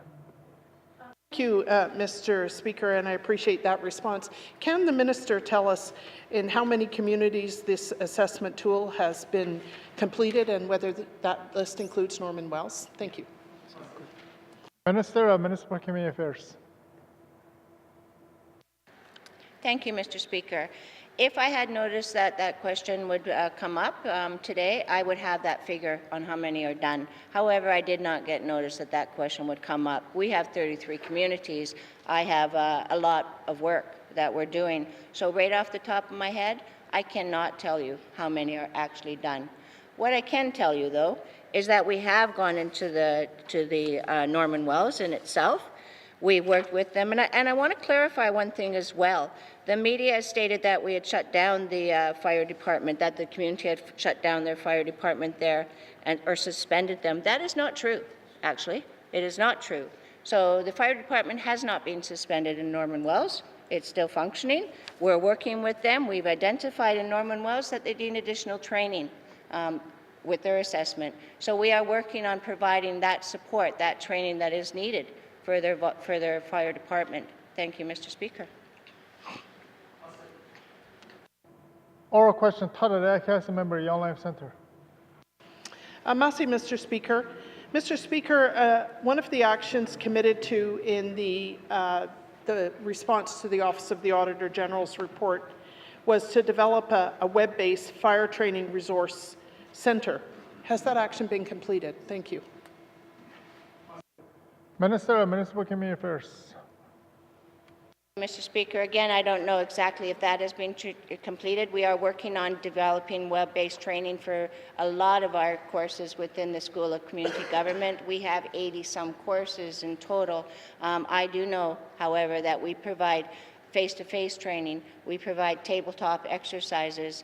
We do have web-based training for some of the courses, and I'm not exactly sure if that is one of them. But if it's not, and it is one of the Auditor General reports, and if it's not done already, I can assure you that it will be. But at this time, I do know that we do face-to-face training, and we also do tabletop exercises on a regular basis. Thank you, Mr. Speaker. Massey. Oral question, Nundere Council Member, Yellowknife Centre. Massey, Mr. Speaker. Mr. Speaker, one of the commitments that the department made in its response to the Office of the Auditor General was to update the Fire Protection Act. Could the Minister tell us about the progress on updating that Act? Thank you. Minister of Municipal Community Affairs. Thank you, Mr. Speaker. At this moment, we are working on the updating the fire, I can't remember the name of it.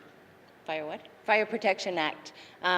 We've identified 5 acts within this time that we will be working on: the Civil CTV Act, Civil Cities, Towns and Villages Act, the 911 Act, the Western Lottery Act, the Fire Emergency Act, the Emergency Protection Act. So it is one that we are actually working on at this moment. I do not in front of me, again, I didn't know that this question was going to come up. I do not know right now where we stand exactly with that, but I do know that we are working on it at this moment. Thank you, Mr. Speaker. See. Time for oral questions has expired. Written questions. Written questions. Returns to written questions. Returns to written questions. Replies to Commissioner's opening address. Replies to Commissioner's opening address. Petitions. Petitions. Reports of Standing Special Committee. Reports of Standing Special Committee. Reports on Committee on Review of Bills. Reports of the Committee on Review of Bills. Tabling of documents. Minister of Education, Culture, and Employment. Thank you, Mr. Speaker. Mr. Speaker, I wish to table the following 11 documents entitled Aurora College Annual Report 2016-2017, Clecho Community Service Agency Operation Plan for 2017-2018 school year ending June 30th, 2018, Beaufort Delta Education Council Operating Plan for 2017-2018 school year ending June 30th, 2018, South Slave Divisional Education Council Operating Plan for 2017-2018 school year ending June 30th, 2018, the Satu Divisional Education Council Operating Plan for 2017-2018 school year ending June 30th, 2018, the Decho Divisional Education Council Operating Plan for 2017-18 school year ending June 30th, 2018, the Yellowknife Education District Number 1 Operating Plan for 2017-2018 school year ending June 30th, 2018, Yellowknife Catholic School Operating Plan for 17-18 school year ending June 30th, 2018, the Kilo District Education Authority Operating Plan 17-18 school year ending June 30th, 2018, the DETA Education Authority Council Operating Plan 17-18 school year ending June 30th. Commission Scolaire Francophone de Territoire de Nord-Ouest Operating Plan for 2017-18 school year ending June 30th, 2018. Thank you, Mr. Speaker. There you go. Tabling of documents. Tabling of documents. Notices of motion. Notices of motion. Notices of motion for first reading of bills. Notices of motion for first reading of bills. Motions. Motions. First reading of bills. First reading of bills. Second reading of bills. Second reading of bills. Consideration Committee of the Whole Bills and Other Matters. Committee Report 4-18.3. Minister Statement 1-18.3. Minister Statement 19-18.3. Table Document 63-18.3 with Member Hay River North in the chair.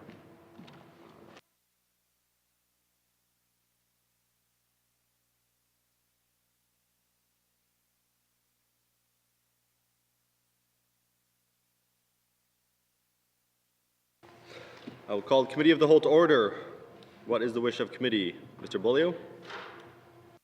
Thank you, Mr. Chairman. Mr. Chairman, committee would like to consider Committee Report 4-18(3), Report on Adult Residential Addictions Treatment Facilities Tour 2017. Thank you, Mr. Chairman. Thank you, Mr. Bolio. Does committee agree? Thank you, committee. We will consider the report after a brief recess.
will now call Committee of the Whole back to order. Committee, we have agreed to consider Committee Report 4-18(3), Standing Committee on Social Development Report on Adult Residential Addictions Treatment Facilities Tour 2017.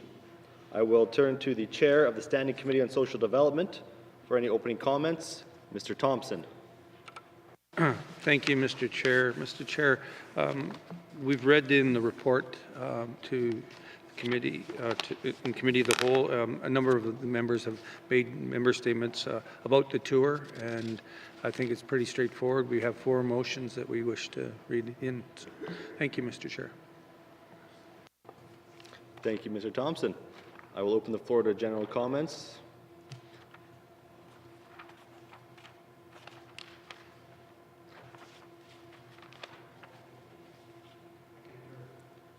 Minister Abernathy. Thank you, Mr. Chair, and I just want to thank the committee for their report and the hard work they put into it. I was, I think, honored and privileged to join them in their tour of the treatment facilities, and I really appreciated that opportunity. And overall, I just want to be clear that we're very supportive of the recommendations provided by committee. The department is in favor of them and is planning to include all 3 of the 4 recommendations in the Addictions Recovery Action Plan. We're not planning to include the section on the 120-day report, but all the other 3 recommendations we're planning to incorporate. And I just really like to thank the committee for their hard work. Thank you. Thank you, Minister. Mr. Testart. Hi, thank you, Mr. Chair. I just was wondering if a member of the committee could just share. I know what's in the report, and it's a very good report. I'm glad the committee undertook this. Mental health and the Southern treatment model that we're using can be controversial among some of my constituents, at least, who still believe very strongly on a personal level that a local treatment option is a better option. So how did the tour change, or did the tour change their opinions on that perspective, that local treatment options are better? Thank you. Thank you. First, I'll turn to the chair, Mr. Thompson. Thank you, Mr. Chair. In regards to the question, what we did was we had an opportunity to visit the 4 facilities that have contract with the government of Northwest Territories. We believe that, yes, a treatment center in the Northwest Territories at some time in the future would be a good opportunity, but the biggest challenges that we found was that one was the ability to provide the selection that the government has with the 4 treatment centers out there. It gives us some variety, gives us some options that seem to be well versed for our residents. And the other thing is we lack capacity presently, not just facility-wise, but capacity-wise. Thanks to the minister and the department for coming with us. So we actually got the opportunity to hear the facilities present to us and the patients that are attending it, the people that are trying to work on their treatment. And so they presented stuff to us, and it was very informative, but we don't have the capacity right now in the Northwest Territories. We miss the capacity right now to fulfill our doctors, our requirements for doctors and specialists. So right now, we're saying that this is the best option available for our residents, is to attend these 4 treatment centers. And it doesn't eliminate that for people from going to other facilities, but then that there is a cost that people will have to, or their insurance company or the company would have to bear. But right now, the 4 facilities seem, or I shouldn't say seem, meet the needs of the residents of the Northwest Territories on the most part. Thank you, Mr. Chair. Thank you. Ms. Green would also like to comment. Ms. Green. Thank you, Mr. Chair. I'll just build on the points that the chair of the Standing Committee made. Other immediate advantages to Southern treatment include privacy, where people are not among a group of people that they may live in the same community as or be related to closely or not. They are able to have a certain amount of anonymity in these facilities, and that seems to be something that they desire. Secondly, the facilities have large capacities, and so it's possible to get a bed for treatment almost immediately. So there's no need to go on a waiting list and to wait months for a treatment option. The treatment is available in very short order. Another point is that there are gender-specific choices in the options the N.W.T is contracted. So women can seek treatment among women only, men can seek treatment among men only, and then there are the co-ed facilities. That's important to some people, that their trauma is related to the opposite sex, and they are happy to have the healing opportunity where they're in a gender-specific facility. Secondly, or thirdly or fourthly, I'm at now maybe, different facilities have professional staff, and they have linkages to other professionals in those larger communities, such as Edmonton, Calgary, and Nanaimo. And so that means that if the person has a medical condition that is complicating their addiction or their mental health, that there is a resource available right in the community where the treatment facility is based. So there's no need for them to be flown out on medical travel, and of course the waiting times would be less. I also want to mention that the programs have follow-up options for people, that they are able to continue their treatment in a transitional setting, and that some of the people that we met found that very useful, that they really wanted to cement their sobriety before returning to their homes. Also, there was the option for family counseling. So often people who have family members who are addicts have issues of their own, not necessarily with addictions, but with the trauma that the addiction of their family member has caused, and they have trouble with boundaries, with appropriate communication and so on. So these treatment facilities all have some level of interaction with family members who can both heal for themselves and support their family member in healing. So it's my firm belief that offering a suite of options to the residents of the Northwest Territories is going to, first of all, meet their needs and give them maximum choice in how they want those needs met to obtain and retain their sobriety. Thank you. Thank you, Ms. Green. Another member of the committee would like to speak. Mr. Blake. Thank you, Mr. Chair. Mr. Chair, this tour really opened my eyes as a regular member that represents small communities. I know the last few years I've been supportive of having a treatment facility in the Northwest Territories, but after this tour, I do support sending our people south because of the specialists that are available on hand, that especially the treatment that's needed in this day and age. We're having more people that are being hooked on powerful drugs like crack cocaine. We just don't have the capacity here in the Northwest Territories to deal with that. And it's very important that those people that have identified the need to get treatment have the best care available. And after going on this trip, I've seen firsthand that help is there and needed if needed. Also, in Pondmakers, I didn't even know this. That they have a mobile treatment facility that comes to Fort Smith here in the Northwest Territories, and it gives people a chance to go there, and if they feel comfortable enough, they make arrangements to go to Pondmakers, and that facility is more than willing to come to other communities as well. And at the moment we're actually working on that in some of the communities to try to set that up. And so yes, that this trip was much needed. Before, when we had questions about these facilities, we didn't know what to explain to our constituents because we don't know firsthand what's actually being treated at these facilities. And, you know, always seeing things firsthand is the way to go, Mr. Chair. You know, now that when my constituents come to me asking why we don't have facilities here in the Northwest Territories, it's very clear that we don't have the capacity.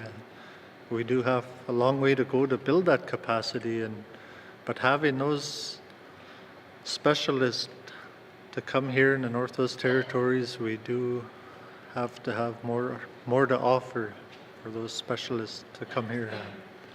You know, right now, it seems Yellowknife, maybe here ever have the capacity to draw those specialists in, but you know, for them to come to, say, Inuvik, it's very challenging because, you know, we just don't have the facilities that would draw in those specialists. And that's one thing we've learned, and just like to share that. Thank you, Mr. Chair. Thank you, Mr. Blake. Mr. Testard, I hope that answered your question as it used up the bulk of your time. The Minister would also like to comment. Minister Abernathy. Thank you, Mr. Chair. I know that I'm not on committee, and once again, I really appreciate the work they did. And it was a pleasure and honor to travel with them to these facilities to see firsthand some of the things that are going on, and I really appreciate the comments I heard. To the member from Cam Lake's comments, the member talked about local options and the lack of a treatment facility. We may get to a point sometime in the Northwest Territories where there is a treatment facility. We don't know where that will be necessarily.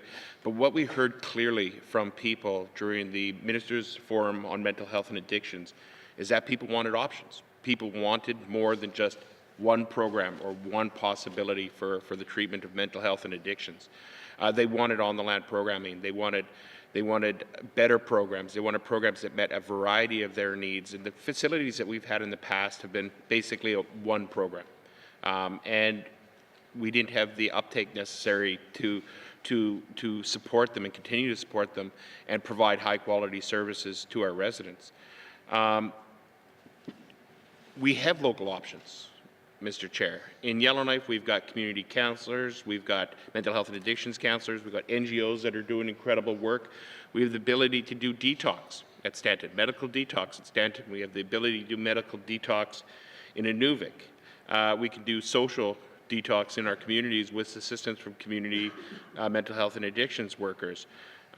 We are trying to bring more options. We have supported on-the-land programming, which we heard during the Mental Health and Addictions Forum was the thing that people wanted the most in the Northwest Territories, particularly people outside of Yellowknife. So we fund we fund on-the-land programming. And we actually have worked with other partners to create an on-the-land collaborative that creates even more options for people who are seeking a healing journey. We've also put in a program called Matrix, and it's a really interesting program. It's an outpatient program that can be done at a community level, so people can receive the supports they need, but they will stay in their homes in the evenings and those types of things. Fort Smith, the Salt River First Nation, did an amazing job of piloting a mobile treatment option, and we've been working with them to see if we can encourage other Indigenous partners to pursue the same type of program to create more options. At the end of the day, when it comes to treatment facilities, on average, we have about 18 people in the Northwest Territories who are identifying as ready to go to treatment facilities. 18 people on average. That has gone up, and I think it's good that it's gone up. It means that more people are ready and more people are getting the supports they need to go to facilities. When we move to the program we have in place now, we're averaging about 12. So I think it's great that the numbers are going up. It means people are ready. We put in an expedited referral process to get people into these treatment facilities as quickly as possible, because sometimes now is the right time. So I hear people when they talk about a treatment facility, we need a treatment facility. Bricks and mortar aren't going to solve the problem. High quality programs that meet the needs of our residents and provide options is going to help us solve the problem. But it's going to take more than that. It's going to take us addressing poverty. It's going to take us addressing, creating opportunities, meaningful work for people to do. It's about getting housing in place to make sure people have appropriate housing. Addiction's going to take work on all of our fronts, every one of our front, and a treatment facility, a bricks and mortar, isn't going to give us the solutions by itself. I've heard people say to me, if you build it, they will come. If past predicts future, we know that isn't true when it comes to a treatment facility. We've done 4 treatment facilities, and the enrollment and the amount of people going to them was low. We are providing more support to people today than we did yesterday. Now, I say that with a qualifier. Absolutely, we need to do more. We've got the recommendations from committee. We are moving forward with a Addictions Recovery Action Plan to help us build upon the things we're learning and also acknowledge and recognize that there's new science out there. There's new concepts, new theories, new ideas. There's harm reduction.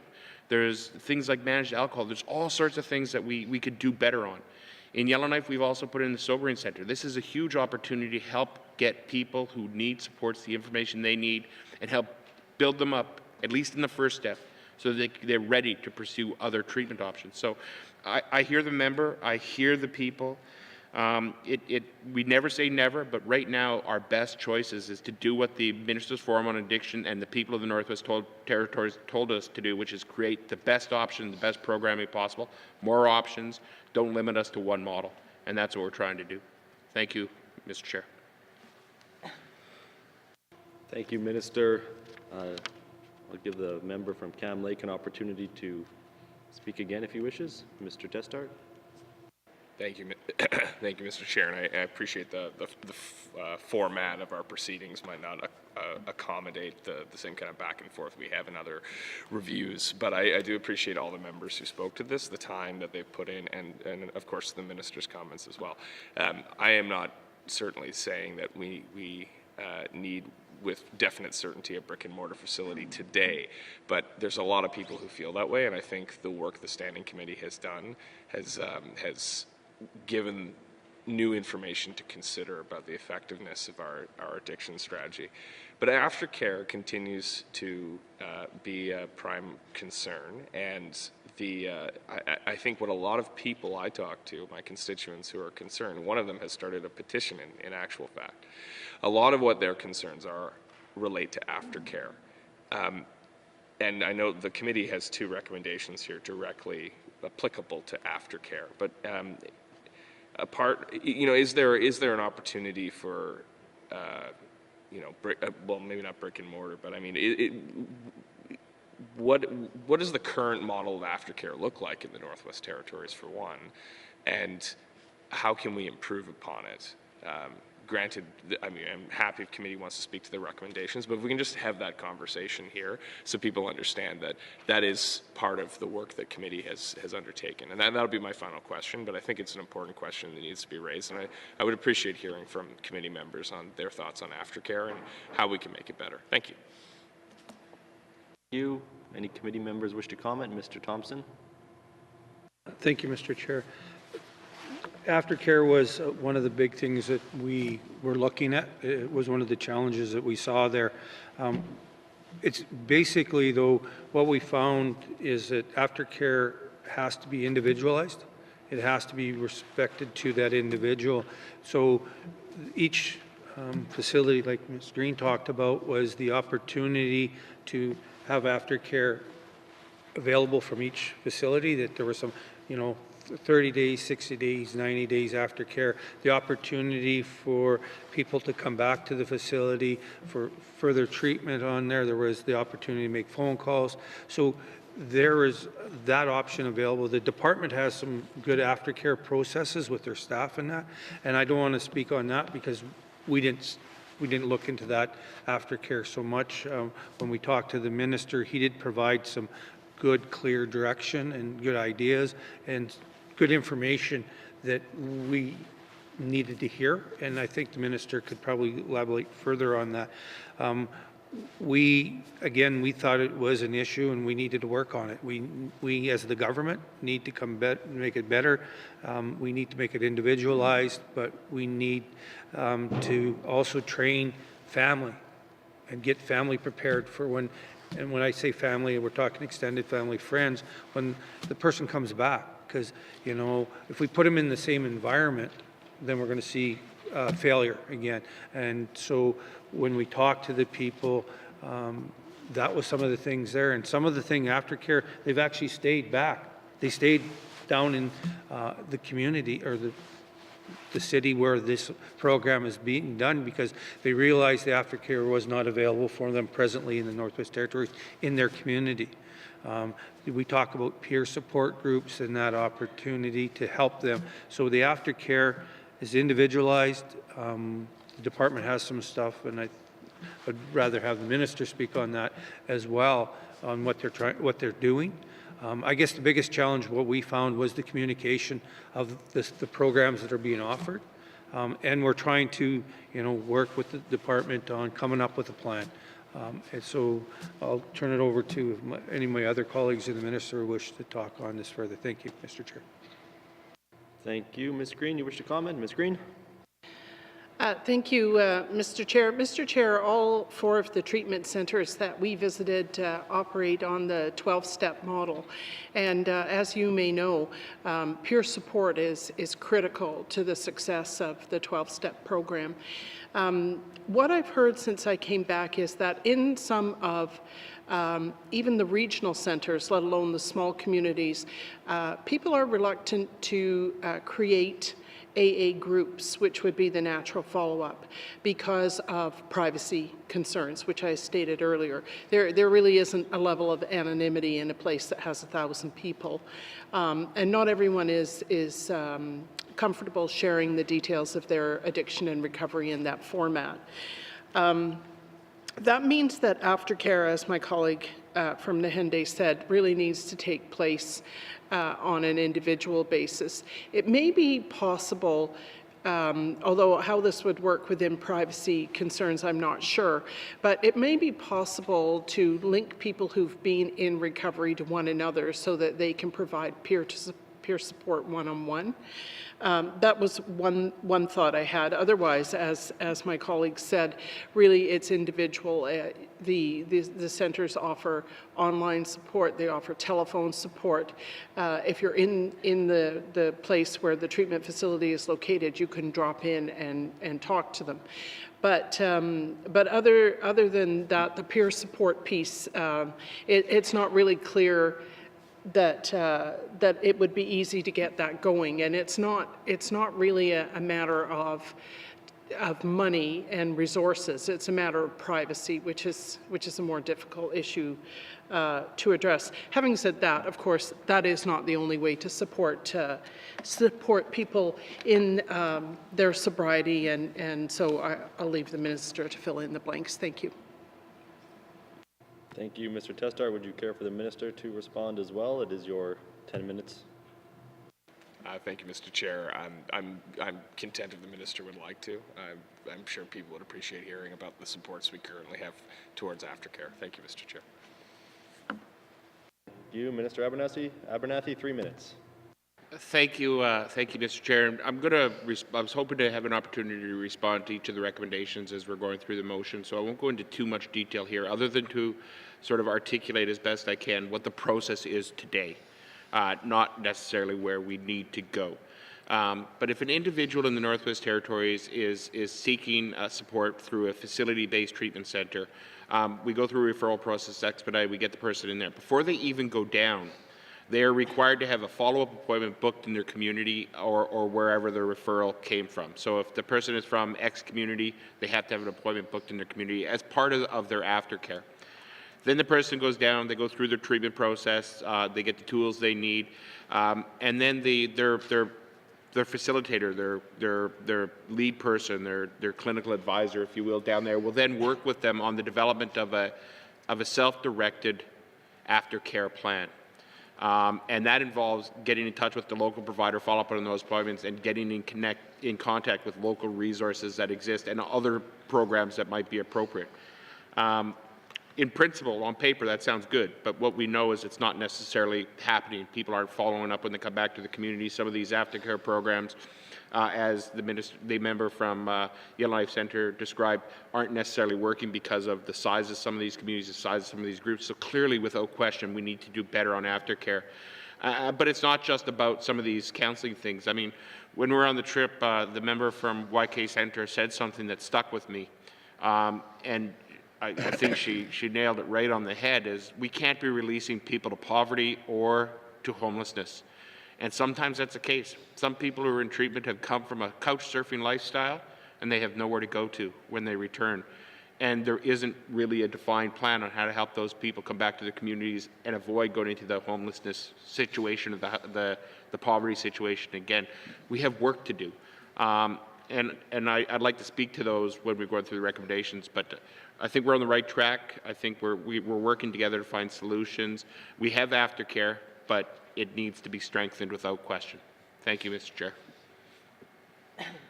Thank you. Nothing further from Mr. Testart. Mr. O'Reilly, opening comments, general comments on the report. Mr. O'Reilly. Thanks, Mr. Chair. I'll keep this very brief. I just want to thank the members of the Standing Committee for their work. I learned a lot. This is not an area that I knew very much about. I think that I'm better informed now. I also want to thank the Minister, who's not listening to me, but I do want to sincerely thank him for engaging in this discussion and debate.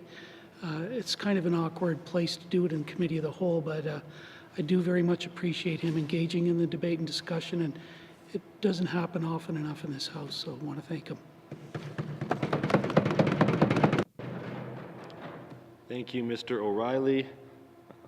For those watching at home, I'll let you know how we deal with these committee reports. There are recommendations contained throughout the report. Those are generally moved by members of the committee as motions. I believe we'll be beginning that process now, and I just want to remind committee that we've canvassed essentially everything in the recommendations, and so while committee members may speak to each one, just be mindful of the fact that those reading Hansard don't want to have to read the same thing over and over and over again. So if you've said something once, you don't necessarily have to repeat it.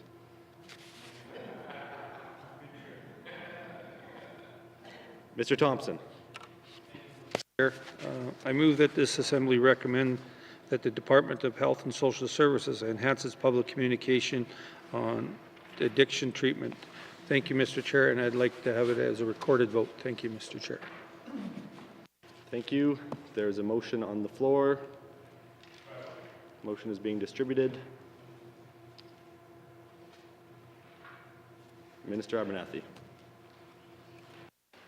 Thank you, Mr. Chair. Mr. Chair, I'll try not to repeat myself from previous comments, but the department is taking steps to develop an overarching communications plan for mental health and addictions in the Northwest Territories with an aim to increase awareness and reduce stigma, improve access to services across the continuum of care, and spread messages of hope and recovery.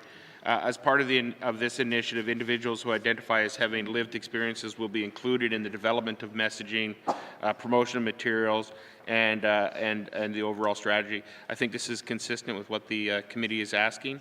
We're supportive of the recommendation. Given that it is a recommendation to government, we will be abstaining, but I've already made a commitment to move on these. Thank you, Mr. Chair.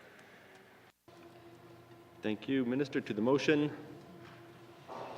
the member has requested a recorded vote. All those in favor, please rise. The member for Nahende, the member for Frame Lake, the member for Yellowknife Centre, the member for Mackenzie Delta, the member for Yellowknife North, the member for Cam Lake. All those opposed, please stand. All those abstaining, please rise.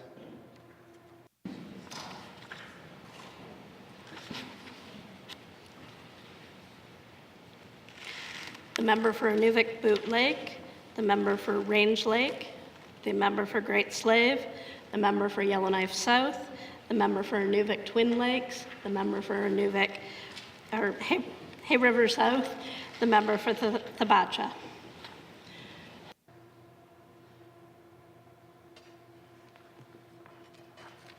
The results of the recorded vote are 6 in favor, 0 opposed, 7 abstentions. Motion is carried.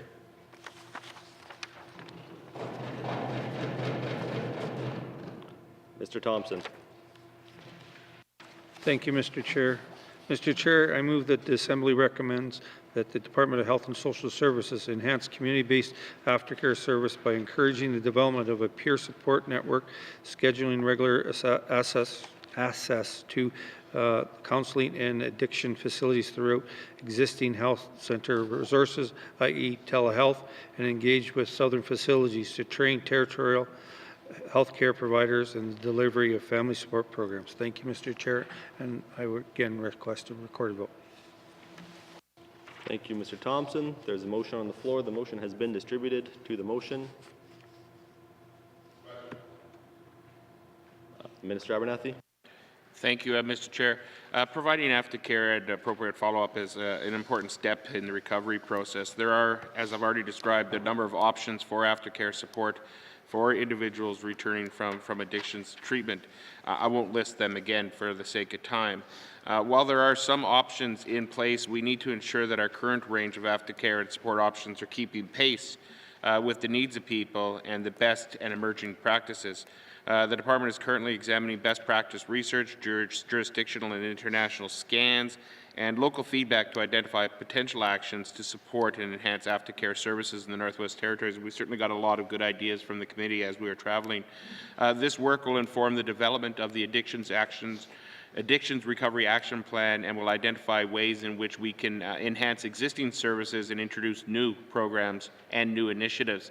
The Department has been engaging with Southern facility-based addictions treatment centres to gather more information on aftercare programming available through their facilities, as well as opportunities for collaboration and program development and staff training. The Department will be updating the Community Counselling Program, Standards and Procedures Manual to include aftercare standards and guidelines. These standards and guidelines will reflect a recovery-oriented and best practices approach to care. Training for managerial and frontline staff will be provided as part of the implementation plan, and these standards and guidelines, non-government partners will also be included in these training opportunities. We feel that this builds upon the recommendation that was made, but as it is a recommendation to government, Cabinet will be abstaining. Thank you, Mr. Chair. Thank you, Minister. To the motion, question has been called. The member has requested a recorded vote. All those in favor, please rise. The member for Nahende, the member for Frame Lake, the member for Yellowknife Centre, the member for Mackenzie Delta, the member for Yellowknife North, the member for Cam Lake. All those opposed, please rise. All those abstaining, please rise. The member for Nunavut Lake, the member for Range Lake, the member for Great Slave, the member for Yellowknife South, the member for Nunavut Twin Lakes, the member for Hay River South, the member for Thabatcha.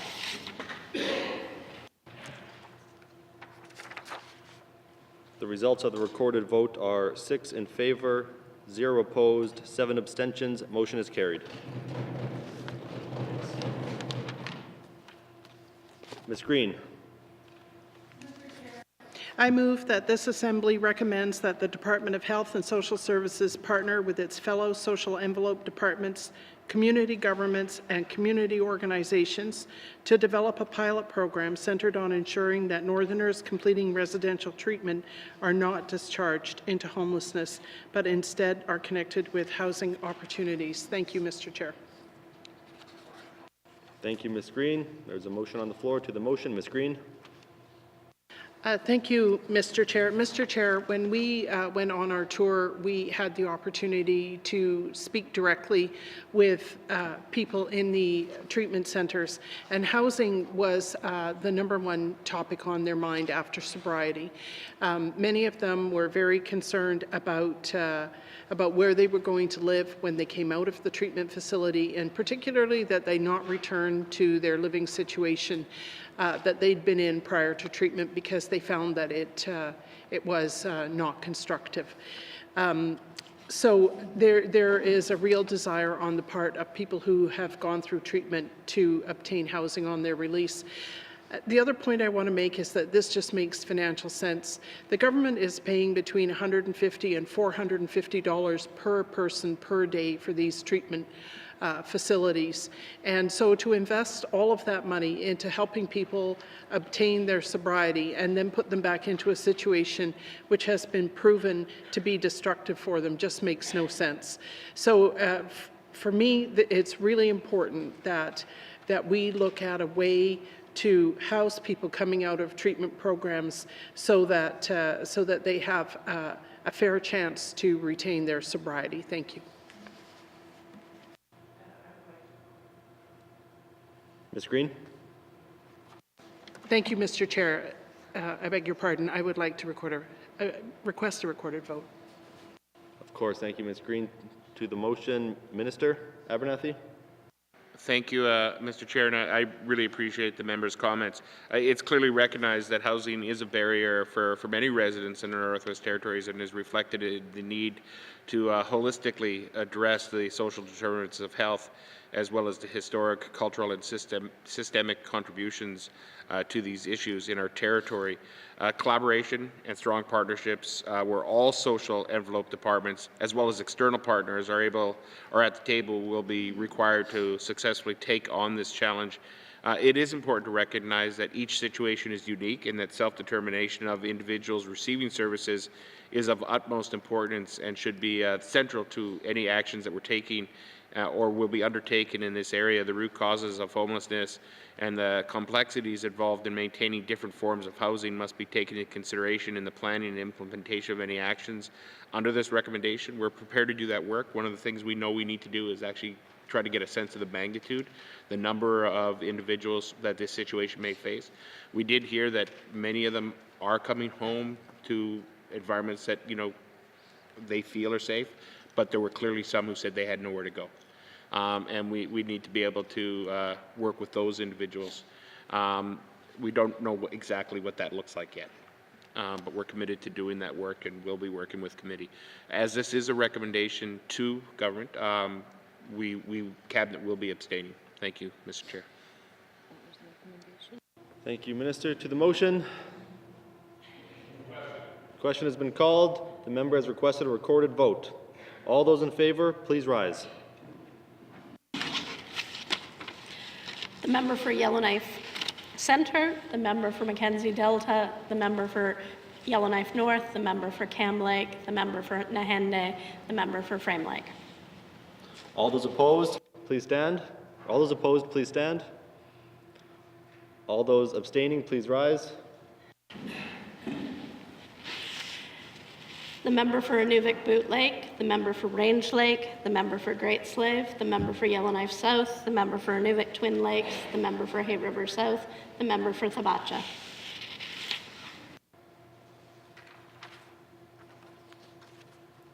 The results of the recorded vote are 6 in favor, 0 opposed, and 7 abstentions. The motion is carried.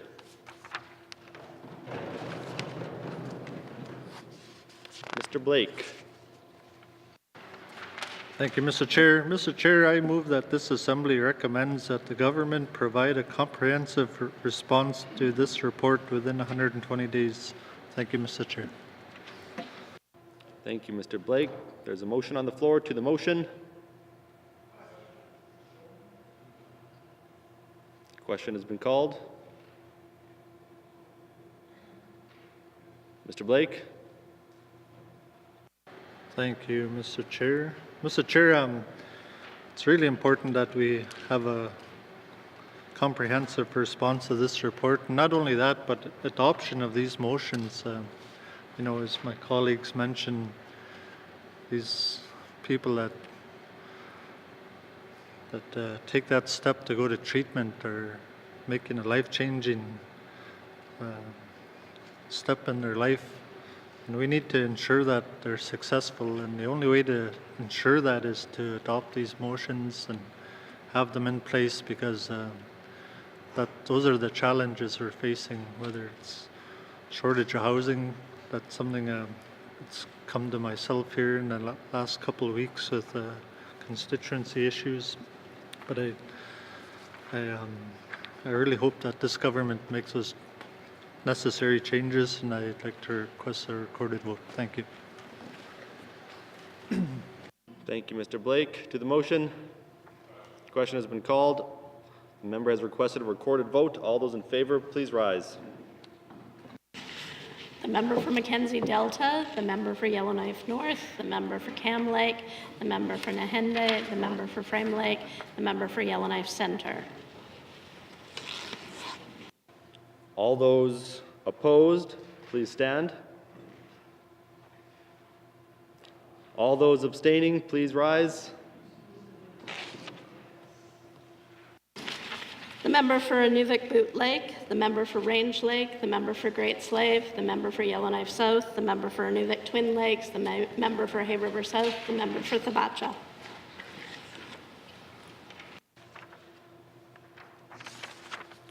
The results of the recorded vote are 6 in favor, 0 opposed, 7 abstentions. Motion is carried.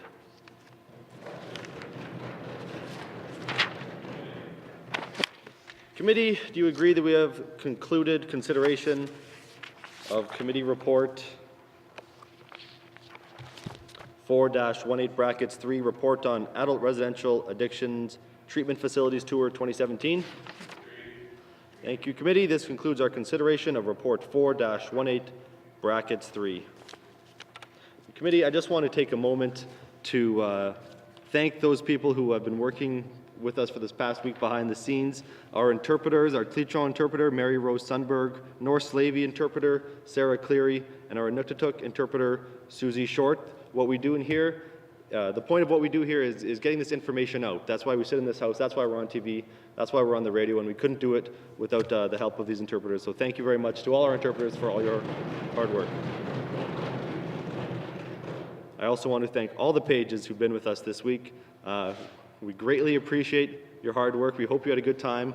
We hope it was exciting and thrilling, just like it was for us. So thank you to all the pages.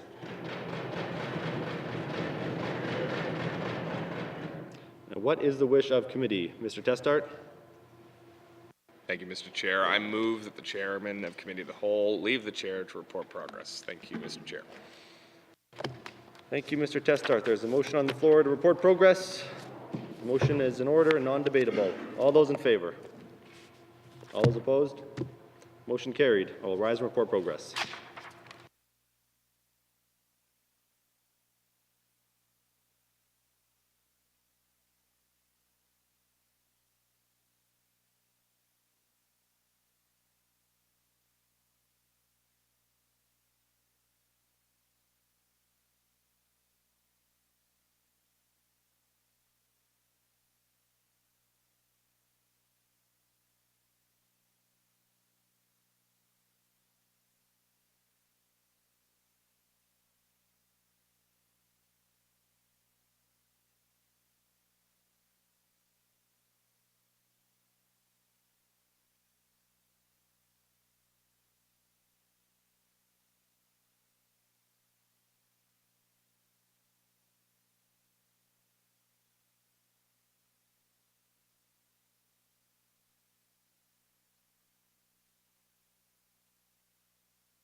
May I have the report, member Hay River North?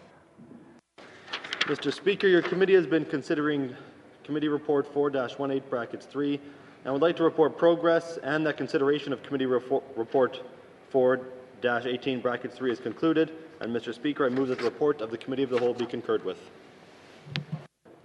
Do I have a seconder? Member for Yellowknife North. Motion's in order. All those in favor? All those opposed? Motion carried. Massey. Third reading of bills. Third reading of bills. Mr. Clerk, orders of the day. Orders of the day from Monday, March 12, 2018, 1:30 p.m. Prayer, minister statements, member statements, returns to oral questions, recognition of visitors in the gallery, acknowledgements, oral questions, returns to written questions, replies to the Commissioner's opening address, petitions, reports of standing and special committees, reports of committees on the review of bills, tabling of documents, notices of motion for first reading of bills, motions, first reading of bills, Bill 7, second reading of bills, consideration and committee of the whole of bills and other matters, Minister Statement 1-18.3, Minister Statement 19-18.3, Table Document 63-18.3, Report of Committee of the Whole, third reading of bills, orders of the day. Mr. Clerk, this House stands adjourned until Monday, March 12, 2018, 1:30 p.m.